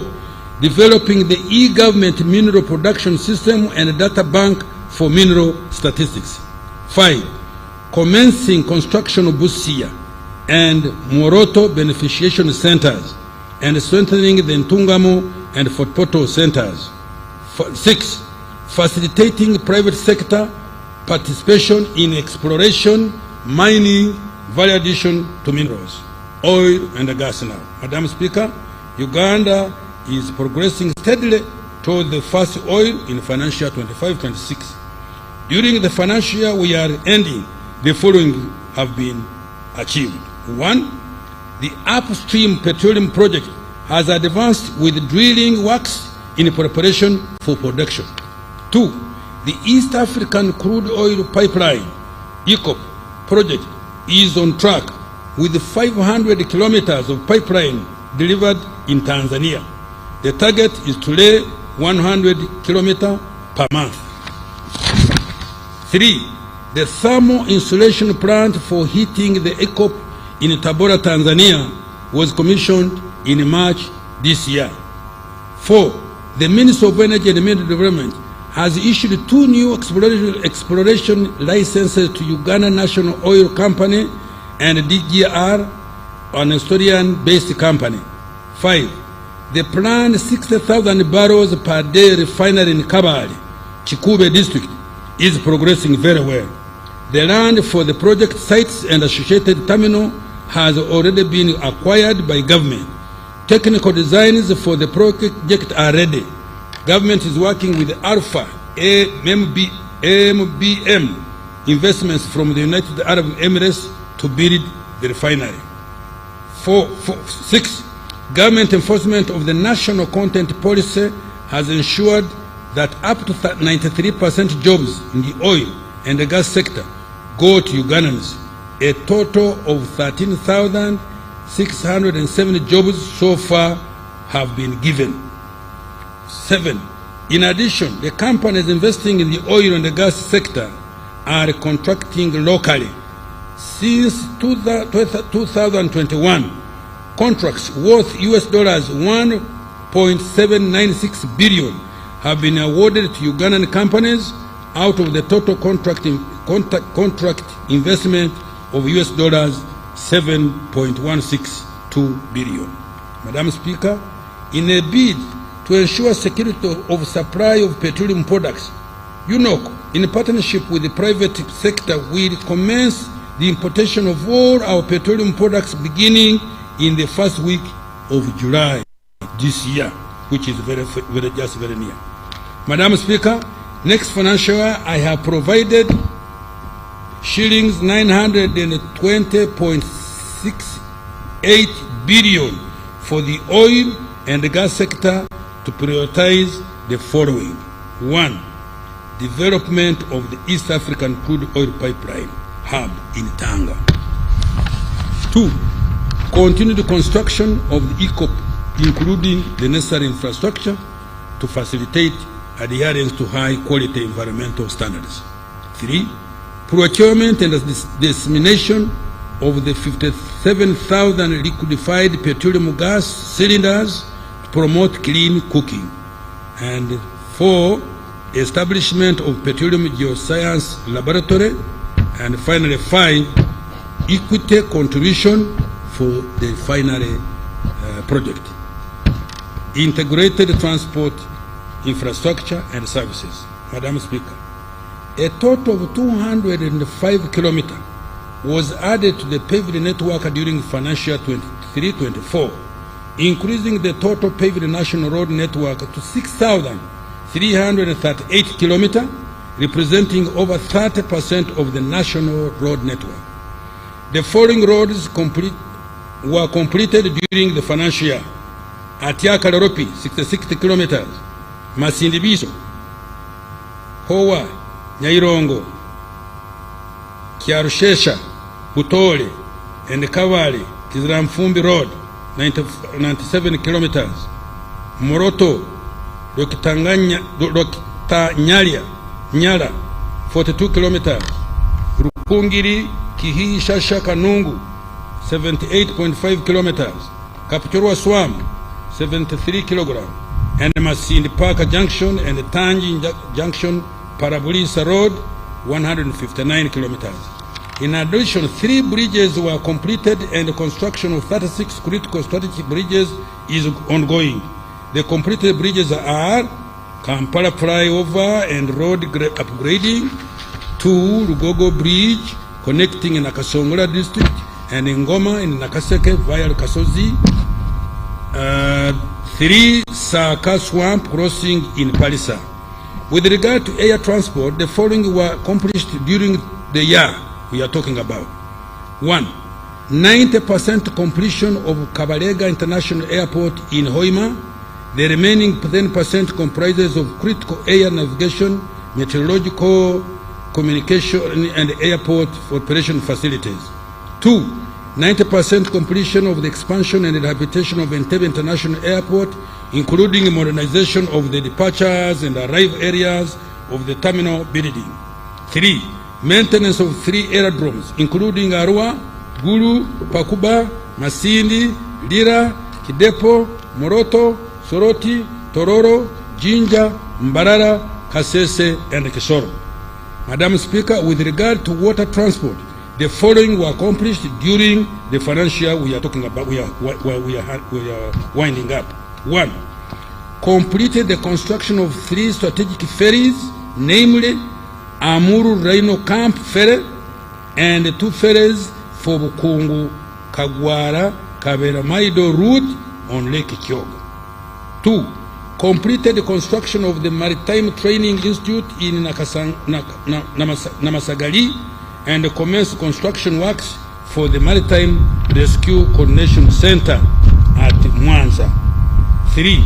Completed 46% construction works for search and rescue centers at Kazi and 25% at Kaiso, Panimu, Zengebe landing sites. 4. Continued with the development of new Kampala port at Bukasa. With regard to railway transport, the following were accomplished during this financial year. 1. Acquired a 161-kilometer corridor for the standard gauge railway between Tororo and Mayuge. 2. 28% completion of rehabilitation of Tororo Gulu meter gauge railway. 3. Completed emergency refurbishment and rehabilitation of the Malaba Kampala Namamve meter gauge railway. Madam Speaker, during financial 24-25, more focus will be put on maintenance of roads we have built, building a few new strategic roads, accelerated rehabilitation of the meter gauge railway, and the commencement of construction of the standard gauge railway.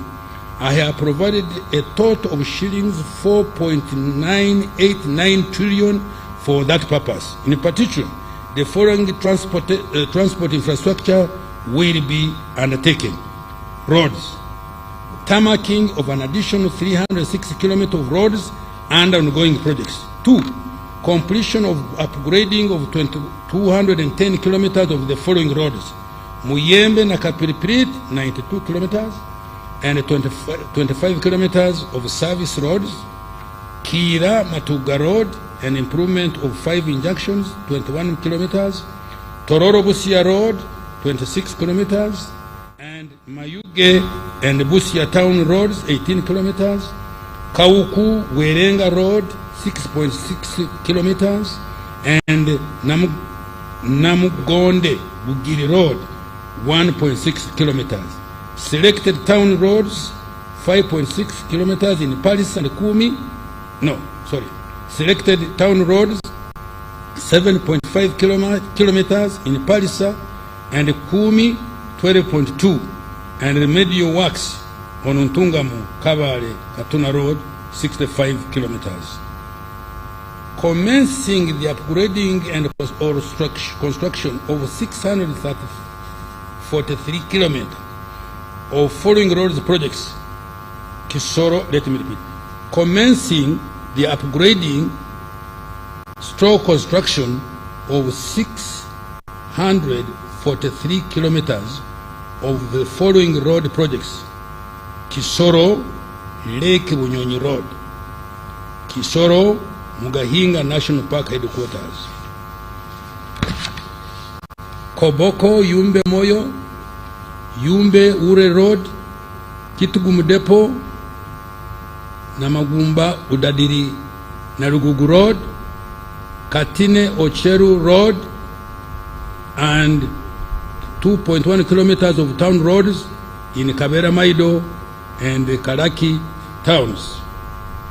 Kienjojo, Kihura Wizi, Wamwanja, Kahumpe, and Empara Wiz, Iganga, Uropa, Kamuli, and Jinja, Mburamuti, Kamuli, Bukungu, and Jinja City Roads, Kisubi, Nakauka, Natete, Nakauka, Kasanje, Mpigi, Nakauka, Mauguru, Nanziga, Maya, Kasanje, Bwawaya.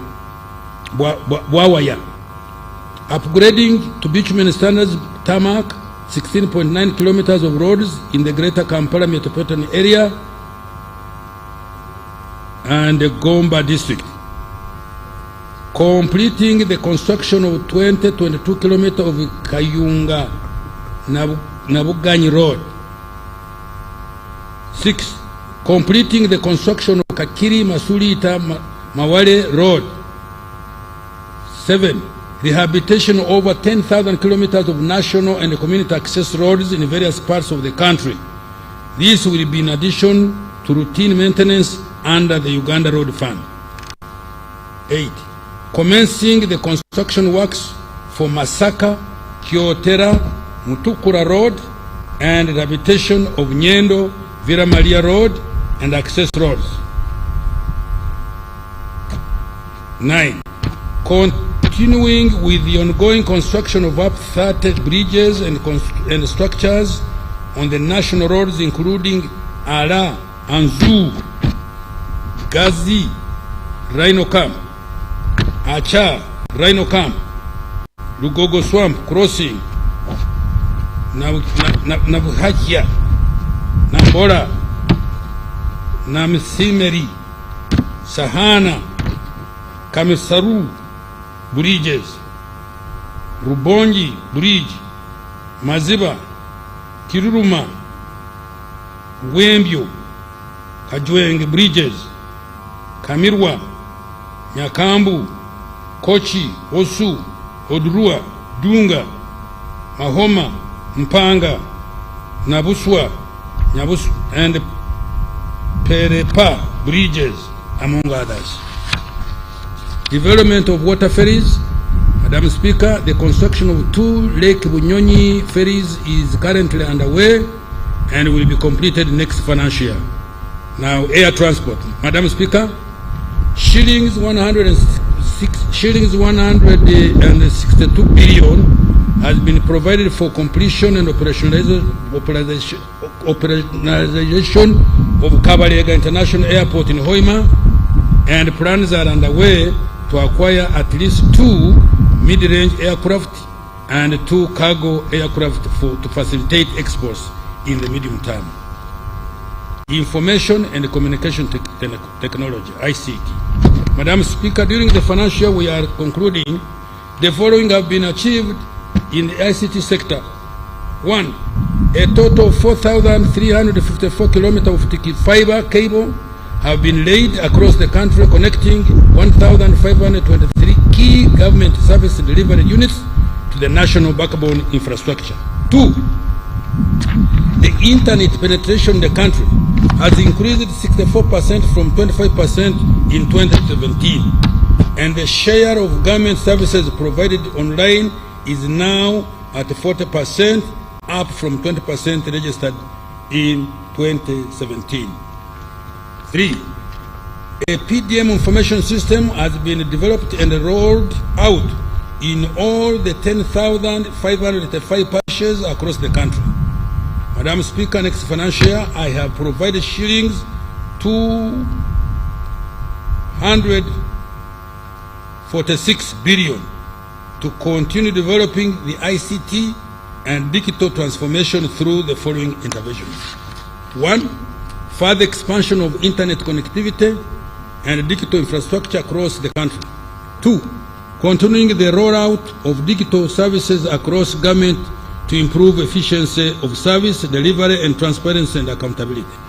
3. Leveraging business process outsourcing and ICT to create employment opportunities for our young people. 4. Digital skilling to increase adoption of the digital services. And 5. Cyber security, data protection, and privacy. Energy development. Madam Speaker, the country's power generation capacity has increased by 600 megawatt from 1,376 megawatt to 1,978.1 megawatt, following the connection of Karuma Hydropower Dam to the national grid. The electricity transmission capacity has now increased to 4,218 kilometers of high voltage from 3,500 kilometers in 2020. In the next financial year, I have provided shillings 982.56 billion to undertake the following. 1. Increase access to electricity through grid expansion and connectivity projects. 2. More investment in construction of transmission and distribution networks targeting load centers to promote value addition. 3. Improving the quality of power supply through systematic operation and maintenance of existing power infrastructure. 4. Increasing access to clean energy by supporting clean cooking technologies. 5. Development of 5 microgrid power plants using wind and solar hybrid in Karamoja. And 6. Preparatory activities for the 8,400 megawatt nuclear power plant in Wiyende district. Industrial development and manufacturing. Madam Speaker, in our 10-fold growth strategy, government is going to step up efforts to accelerate the diversification of the economy, add value to raw materials to boost exports, and import substitution to continue reducing our export and also build more basic industries to produce items that Ugandans use on a daily basis, such as sugar, soap, cooking oil, clothes, medicines, construction materials, etc. Our industrialization efforts are being undertaken mainly through the private sector, but with the state playing a de-risking role. Government, through the Uganda Development Corporation, is undertaking targeted investment in manufacturing capacity. During the financial year we are ending, the following investments have been undertaken by UDC to increase local manufacturing capacity. 1. The Atiaka Sugar Factory has acquired modern mechanized equipment for the sugarcane fields in Amuru and Ramo district and installed modern irrigation systems. 2. 40 tea factories have been supported to expand and process tea for both domestic market and export. These are Kayonza Growers Tea Factory, Kigezi Highland Tea Factory, Mabale Growers Tea Factory, and Mpanga Growers Tea Factory. Continued support to Mutuma Commercial Agencies Limited in Luka District to produce intermediary and final products such as surgical cotton, cotton cake, soap stock, and cotton seed oil. 4. Investment in Bukona Agro Processes Limited in Nyoya District to process cassava and cereals into ethanol for cooking. It produces 40,000 liters of ethanol per day. 5. Investment in Budadiri Arabic Coffee Mills Limited in Soronko District to process coffee for export. 6. Additional investment in Soroti Fruit Factory Limited that is processing 6 metric tons of fruit, mangoes, and oranges per hour into fruit concentrates and juice. And 7. UDC has also invested in the East African Medical Vitals Limited, manufacturers of examination and surgical gloves, to increase the company's production capacity to create jobs and also save the country foreign exchange through import substitution. Madam Speaker, government is also continuing to develop industrial parks to provide investors with the required infrastructure and utilities. Work is in progress in Namave Park with 190 companies operating, the Shen Park in Kapeka, 19 companies, Sino-Uganda Industrial Park in Imbale, 18 companies, Luzira Park, 11 companies, Weyogere Park, 8 companies, and MMP in Wikwe, 7 companies. Other operational industrial parks include Jinja, Soroti, Kasese, Mbarara, Tiatanga, Mukono Industrial Park. So far, over shilling 3.5 billion have been invested in these parks in the form of foreign direct investment. Over 266,812 direct and indirect jobs have so far been created. Security, good governance, and rule of law. Madam Speaker, peace and security, as well as the rule of law, are the foundation for all other things we aspire to achieve. It is the bedrock for socio-economic transformation, democracy, and all the human rights and freedoms we all cherish. Accordingly, we have done before, government will continue to prioritize peace, security, and the rule of law. Next financial year, I have provided a total of 9.566 trillion, of which 481.4 billion is for administration of justice to ensure that Uganda remains a peaceful and accountable country with law-abiding citizens. Some of the priorities in these programs include security of person and property. 1. Strengthening the capacity of security agencies to address emerging security threats and ensuring combat readiness of security agencies to protect life and property. 2. Enhancing military capacity through acquisition of various assets and strengthening the surveillance infrastructure. 3. Supporting joint military operations in the region. 4. Building effective crime response system targeting sophisticated crimes such as terrorism, other transnational crimes, arms proliferation, illegal entry into our country, money laundering, cyber crime, espionage, smuggling of contraband, human trafficking, and others. 5. Supporting the civil authorities in combating threats as well as managing the refugees in line with our refugee policy. And 6, improving the welfare of the military, police, prisons, ESO, and ESO personnel through salary enhancement. Justice, law, and order. Strengthening justice, law, and order service delivery systems by A. Recruiting 10 more high court judges in commercial and land divisions to enhance adjudication of commercial and land cases to eliminate backlog. B. Recruiting 5 more justices of Court of Appeal in line with Judicature Amendment Act 2024. C. More investment in court automation to cover an additional 10 courts to enhance efficiency, reduce human contact, by extension reduce incidents of corruption. D. Promotion of alternative dispute resolution mechanism to complement the formal adjudication of cases. E.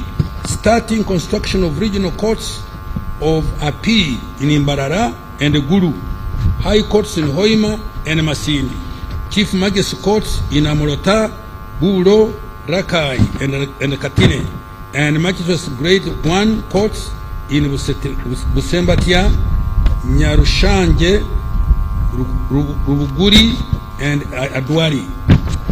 F. Promoting the use of scientific evidence in investigation and prosecution of cases, including construction of the National DNA Data Bank at the Government Analytical Laboratories at Wandegeya. G. Mass enrollment for and renewal of national IDs and automation of immigration and business registration services. H. Reforming laws and the due process to ensure faster and expeditious resolution of disputes, among others. Natural disaster response and management. Madam Speaker, I'm about to close. During financial year 23-24, government supported 93,930 households with relief food and non-food items across the country. Next financial year, I have provided shillings 18.1 billion plus a contingency fund of 146.26 billion to support disaster response and management, including operationalization of the National Disaster Risk Management Plan. 2. Support 50,000 households with food and non-food items across the country. 3. Provision of funds to Uganda Red Cross Society to support disaster victims. And 4. Supporting the resettlement of 1,000 households that were displaced by landslides and floods in the Elgon region, including the districts of Duda, Manafa, Bulambuli, Namisindwa, and Soronko. Government strategy for financial 24-25 and the medium term. Madam Speaker, in line with HE President's guidance, my ministry, in collaboration with the National Planning Authority, has developed a strategy for growing Uganda's economy tenfold. The target is to expand the size of the economy from about $50 billion last year to $500 billion by 2040. Government has identified 4 anchor sectors to drive this growth. These are agro-industrialization, tourism development, mineral development including oil and gas, and science, technology and innovation including ICT. Madam Speaker, these are the ATMs that are going to mint money for Ugandans next financial year and in the medium term. The detailed enabling policies, interventions, and actions will be contained in the forthcoming 4th National Development Plan. Madam Speaker, to achieve this ambitious goal in the next 15 years, we must deliberately and pragmatically do the following. 1. Double the size of GDP every 5 years for the remaining 3 national event plans. 2. Raise per capita GDP 6-fold from the current US dollars 1,146 to about US dollars 7,000 in financial year 2039-40. 3. Double the level of savings in the economy from 20% of GDP to 40% of GDP in 2040. 4. Raise the share of exports in GDP from 12% in 2022 to 50%, and the share of manufactured products in merchandise exports from 13% to 50%, and medium high-tech products from 21% to 50% over the same period. 5. Increase the annual FDI inflows from US dollars 2.9 billion in 2022 and to US dollars 50 billion by 2040. 6. Accumulate the stock and the quality of human capital, skilled workers, physical capital, energy, railway, roads, air travel, and internet infrastructure, and natural capital, forests, swamps, rivers, and lakes. Madam Speaker, the success factors of this strategy are: 1. Enhancing the capacity for effective national defense and security to avert any internal or external security risks. 2. Maintaining constitutional order, an effective and efficient judiciary, and a people-centered legislature. 3. Economic stability in line with the commitments contained in the Charter of Fiscal Responsibility. 4. A reformed government-wide coordination of rationalized ministry, departments, agencies, and local governments. 5. Effective and accountable public institutions prepared to fight corruption and impunity. 6. Policy consistency to ensure effective implementation of government programs and interventions. 7.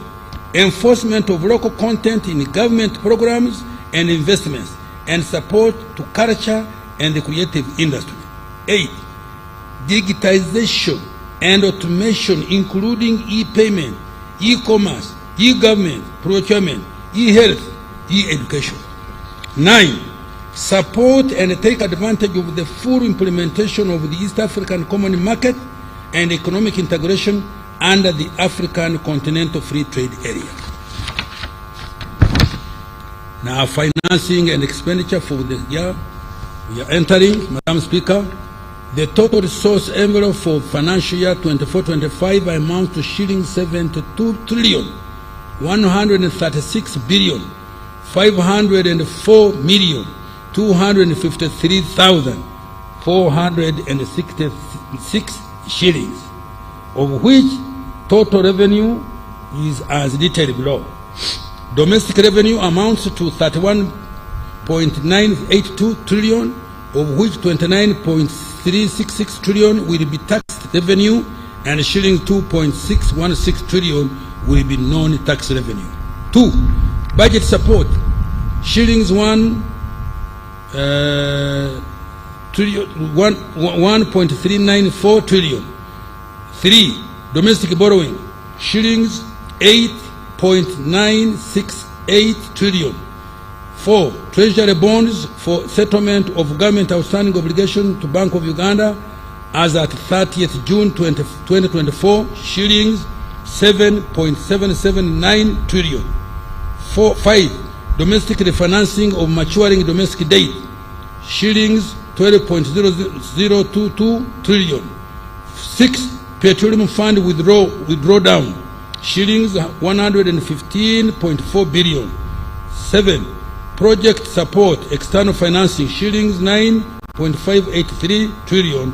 And 8, local government revenue collections, shillings 293.9 billion. Madam Speaker, the total government expenditure for financial 24-25 is projected at shillings 72 trillion 136 billion 504 million 253,466 shillings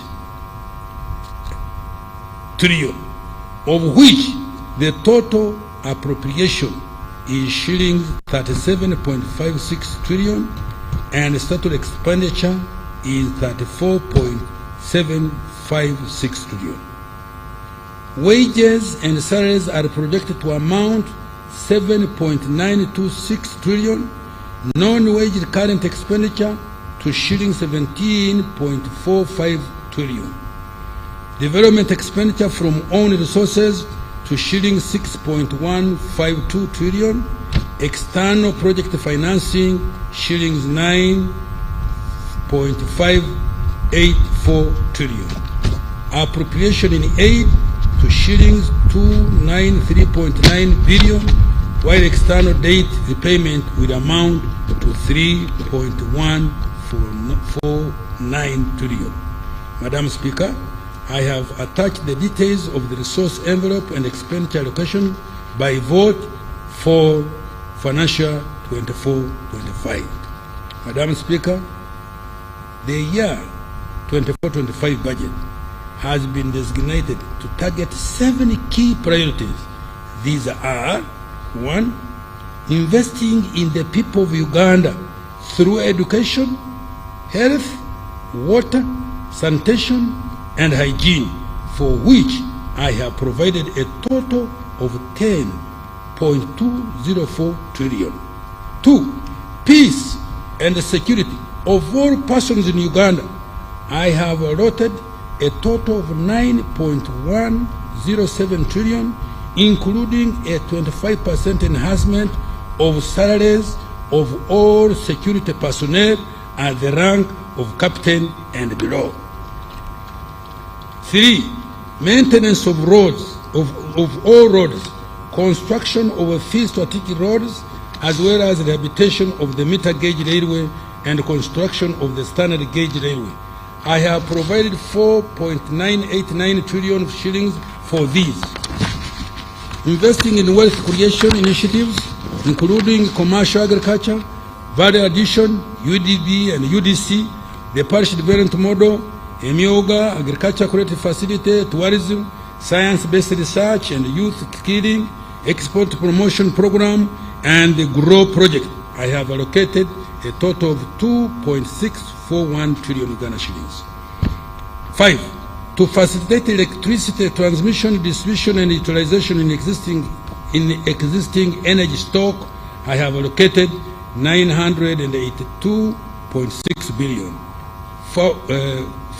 6, natural disasters contingency funding, to which I have allocated 146.1 billion.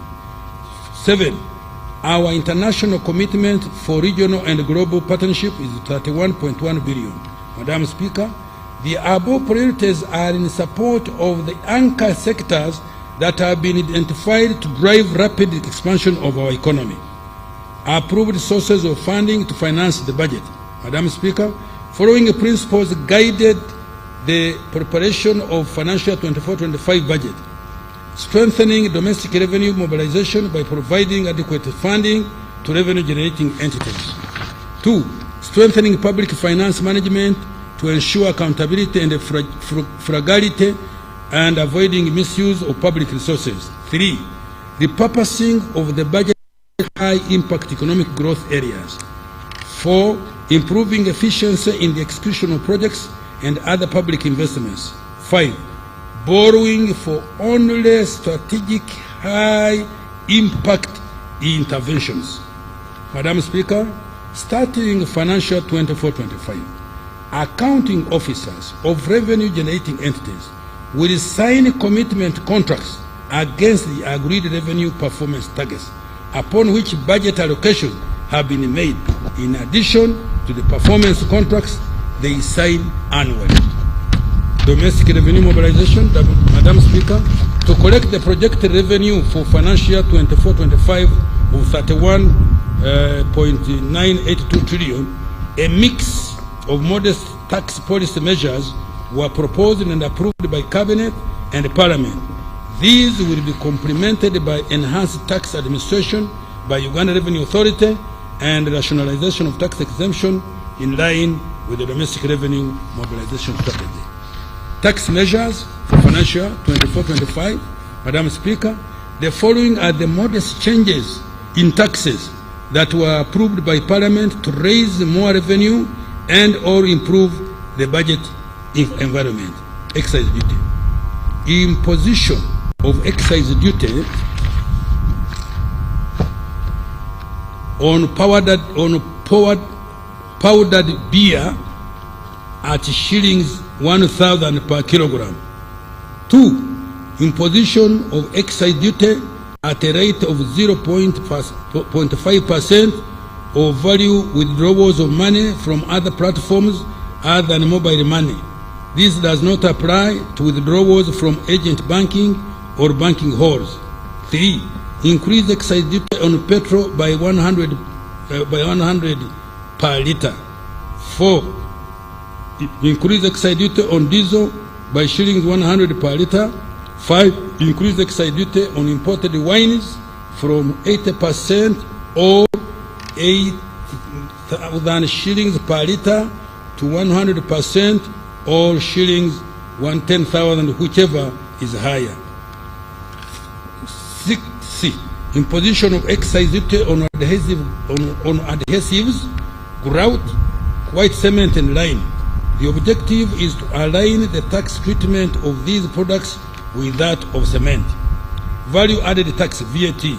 Madam Speaker, under VAT, the supply of electric motorcycles, vehicle manufactured and fabricated in Uganda, and their respective charging stations and batteries for electric motorbikes, charging stations and related services are exempt from tax. The objective is to facilitate the growth of e-mobility and affordability of electricity cars and motorcycles and protect the environment. Madam Speaker, as starting next financial year, the provision of taxable goods, services by an employer to an employee will attract VAT. Income tax, Madam Speaker, under the Income Tax Act, we provided incentives for the following. 1. We have exempted investors from tax capital gains arising from the sale of holdings in private equity or venture capital funds regulated by the Capital Market Authority. The intention is to incentivize private equity or venture capital investment in Uganda. 2. We have provided tax holidays on the income of a person who manufactures and fabricates electric motor vehicles, electric motorcycles, electric batteries, and electric vehicle charging equipment, as well as income of a person who develops, establishes, or operates a medical facility or hospital facility. 3. We have extended the waiver of penalties and interest on arrears outstanding by June 2023. This waiver will apply when the taxpayer pays between July and December this year. 4. We have also introduced a 10% withholding tax on commission paid to the banking agents and fintech agents, payment service providers. Tax administration measures. Madam Speaker, much of the anticipated additional revenues will be generated from compliance measures undertaken by URA. These include expanding URA presence and coverage by opening up 5 liaison offices. 2. Strengthening the enforcement and the use of electronic fiscal receipt and the invoicing system, IFRIS, which was a battle recently as you heard, and digital tax stamps and the rental tax solution. 3. Strengthening the exchange of information with other tax authorities to combat illicit financial flows and under declaration. 4, strengthening enforcement interventions. Madam Speaker, I call upon all of you colleagues and fellow Ugandans to render URA and other revenue collecting institutions the necessary support to mobilize revenue required to meet the target for financial 24-25. We must raise more revenue and reduce reliance on borrowing and external grants. I repeat, we must raise more revenue and reduce reliance on borrowing and external grants. Those of us who go to borrow, they take us as if we are children. They look at you, go today, come tomorrow. Go today, No, we should really take a decision so that we can at least get at a reasonable percentage. Date, public desk. Madam Speaker, as at the end of December 2023, Uganda's total public debt stood at 93.3 trillion, equivalent to US dollars 24.69 billion.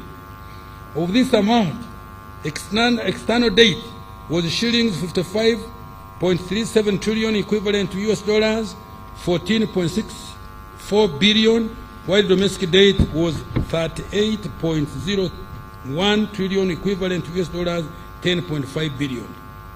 The public debt is projected at shillings 97.638 trillion, equivalent to US dollars 25.716 billion by 30th June this year.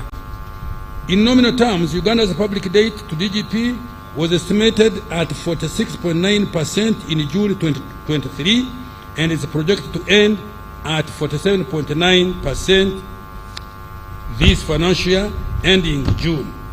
This is below the 52.4% threshold provided for in the Charter for Fiscal Responsibility for the financial year 23-24, and less than 50% of GDP government policy target for debt sustainability. Madam Speaker, although our debt has increased, it is still sustainable, and the government is committed to keeping it sustainable. Most importantly, the money we have borrowed has been invested well, and these investments have started to give good results. The borrowed money has been spent as follows. 1, 29% was invested in improving the transport infrastructure, including oil roads, Kampala flying over, and the several tarmac roads linking the whole country, airports, including upgrading Entebbe International Airport and the building of Kabalega International Airport, rehabilitation of the meter gauge railway, etc. 2, 28% has been invested in the development of energy infrastructure, including Karuma and Isimba dams, power transmission lines, and rural electrification.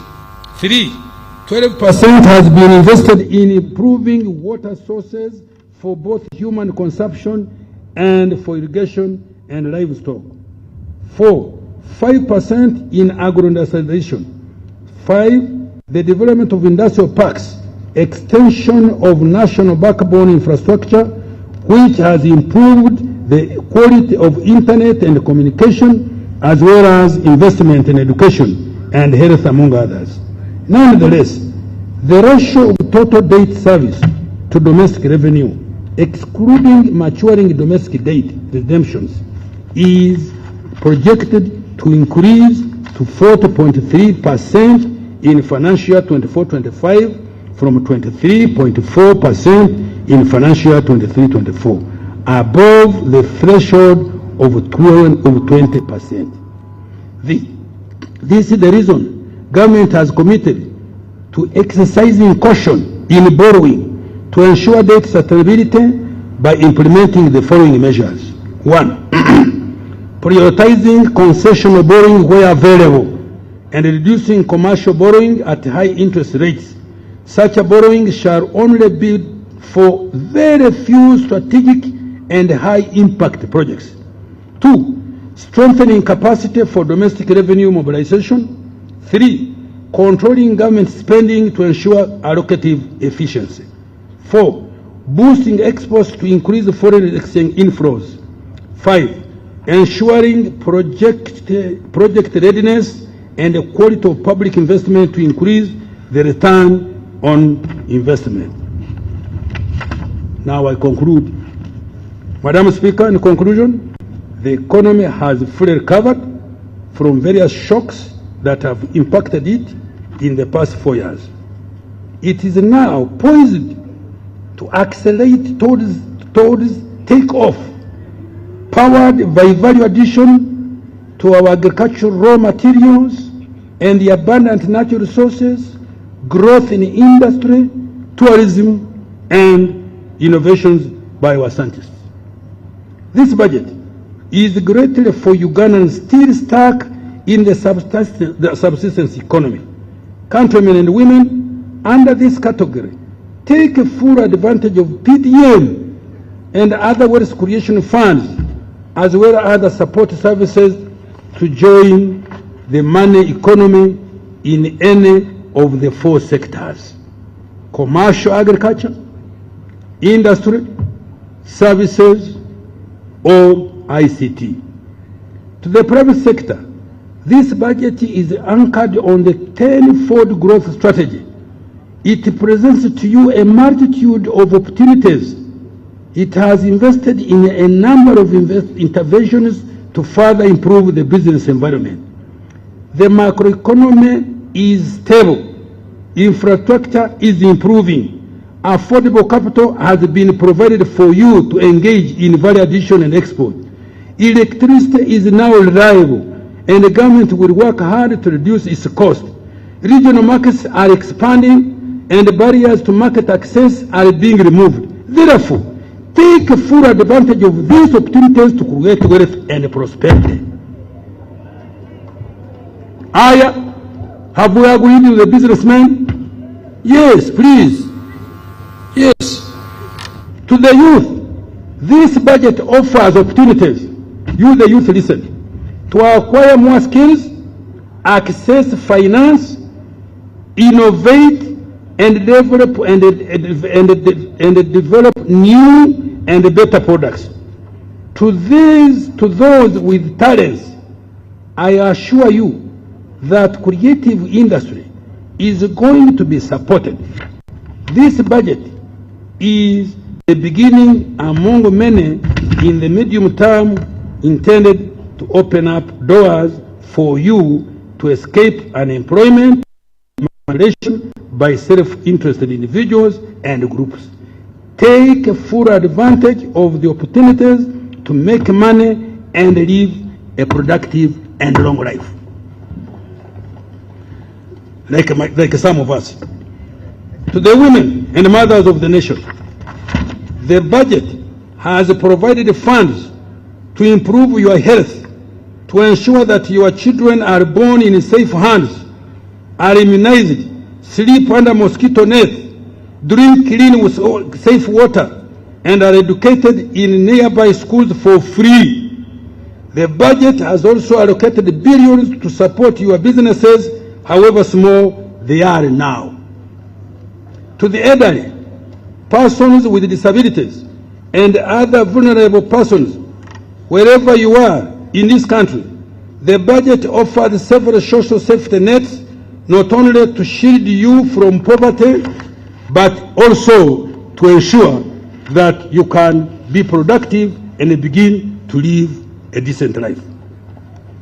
To the gallant men and women in uniform, at the rank of captain and below, who are serving in the UPDF, in the Uganda police, in the Uganda prisons, in internal and external intelligence services, this budget contains the first installment of enhancement of your pay. Continue to serve your country and keep it as safe as you have already done. Happy belated Heroes Day. Madam Speaker, as I step off this podium, I would like to call upon all Ugandans to embrace the President's message. Let every adult Ugandan engage in producing a good or a service for sale. That way, we shall be able to create a bigger pie for the greater good of our country. I dedicate this budget to all the wealth creators. Madam Speaker, with that passionate statement, I wish to beg you to move. Thank you. Thank you so much, Honorable Minister. Honorable Minister, everybody appreciates your budget this year, and that's why you can see nobody has even slept. We want to congratulate you so much, and we want to thank you, Honorable Minister, and by extension, we want to thank the President for the clarity of your delivery of the budget speech for this financial year. Thank you so much, Honorable Minister. Next. Remarks by His Excellency the President.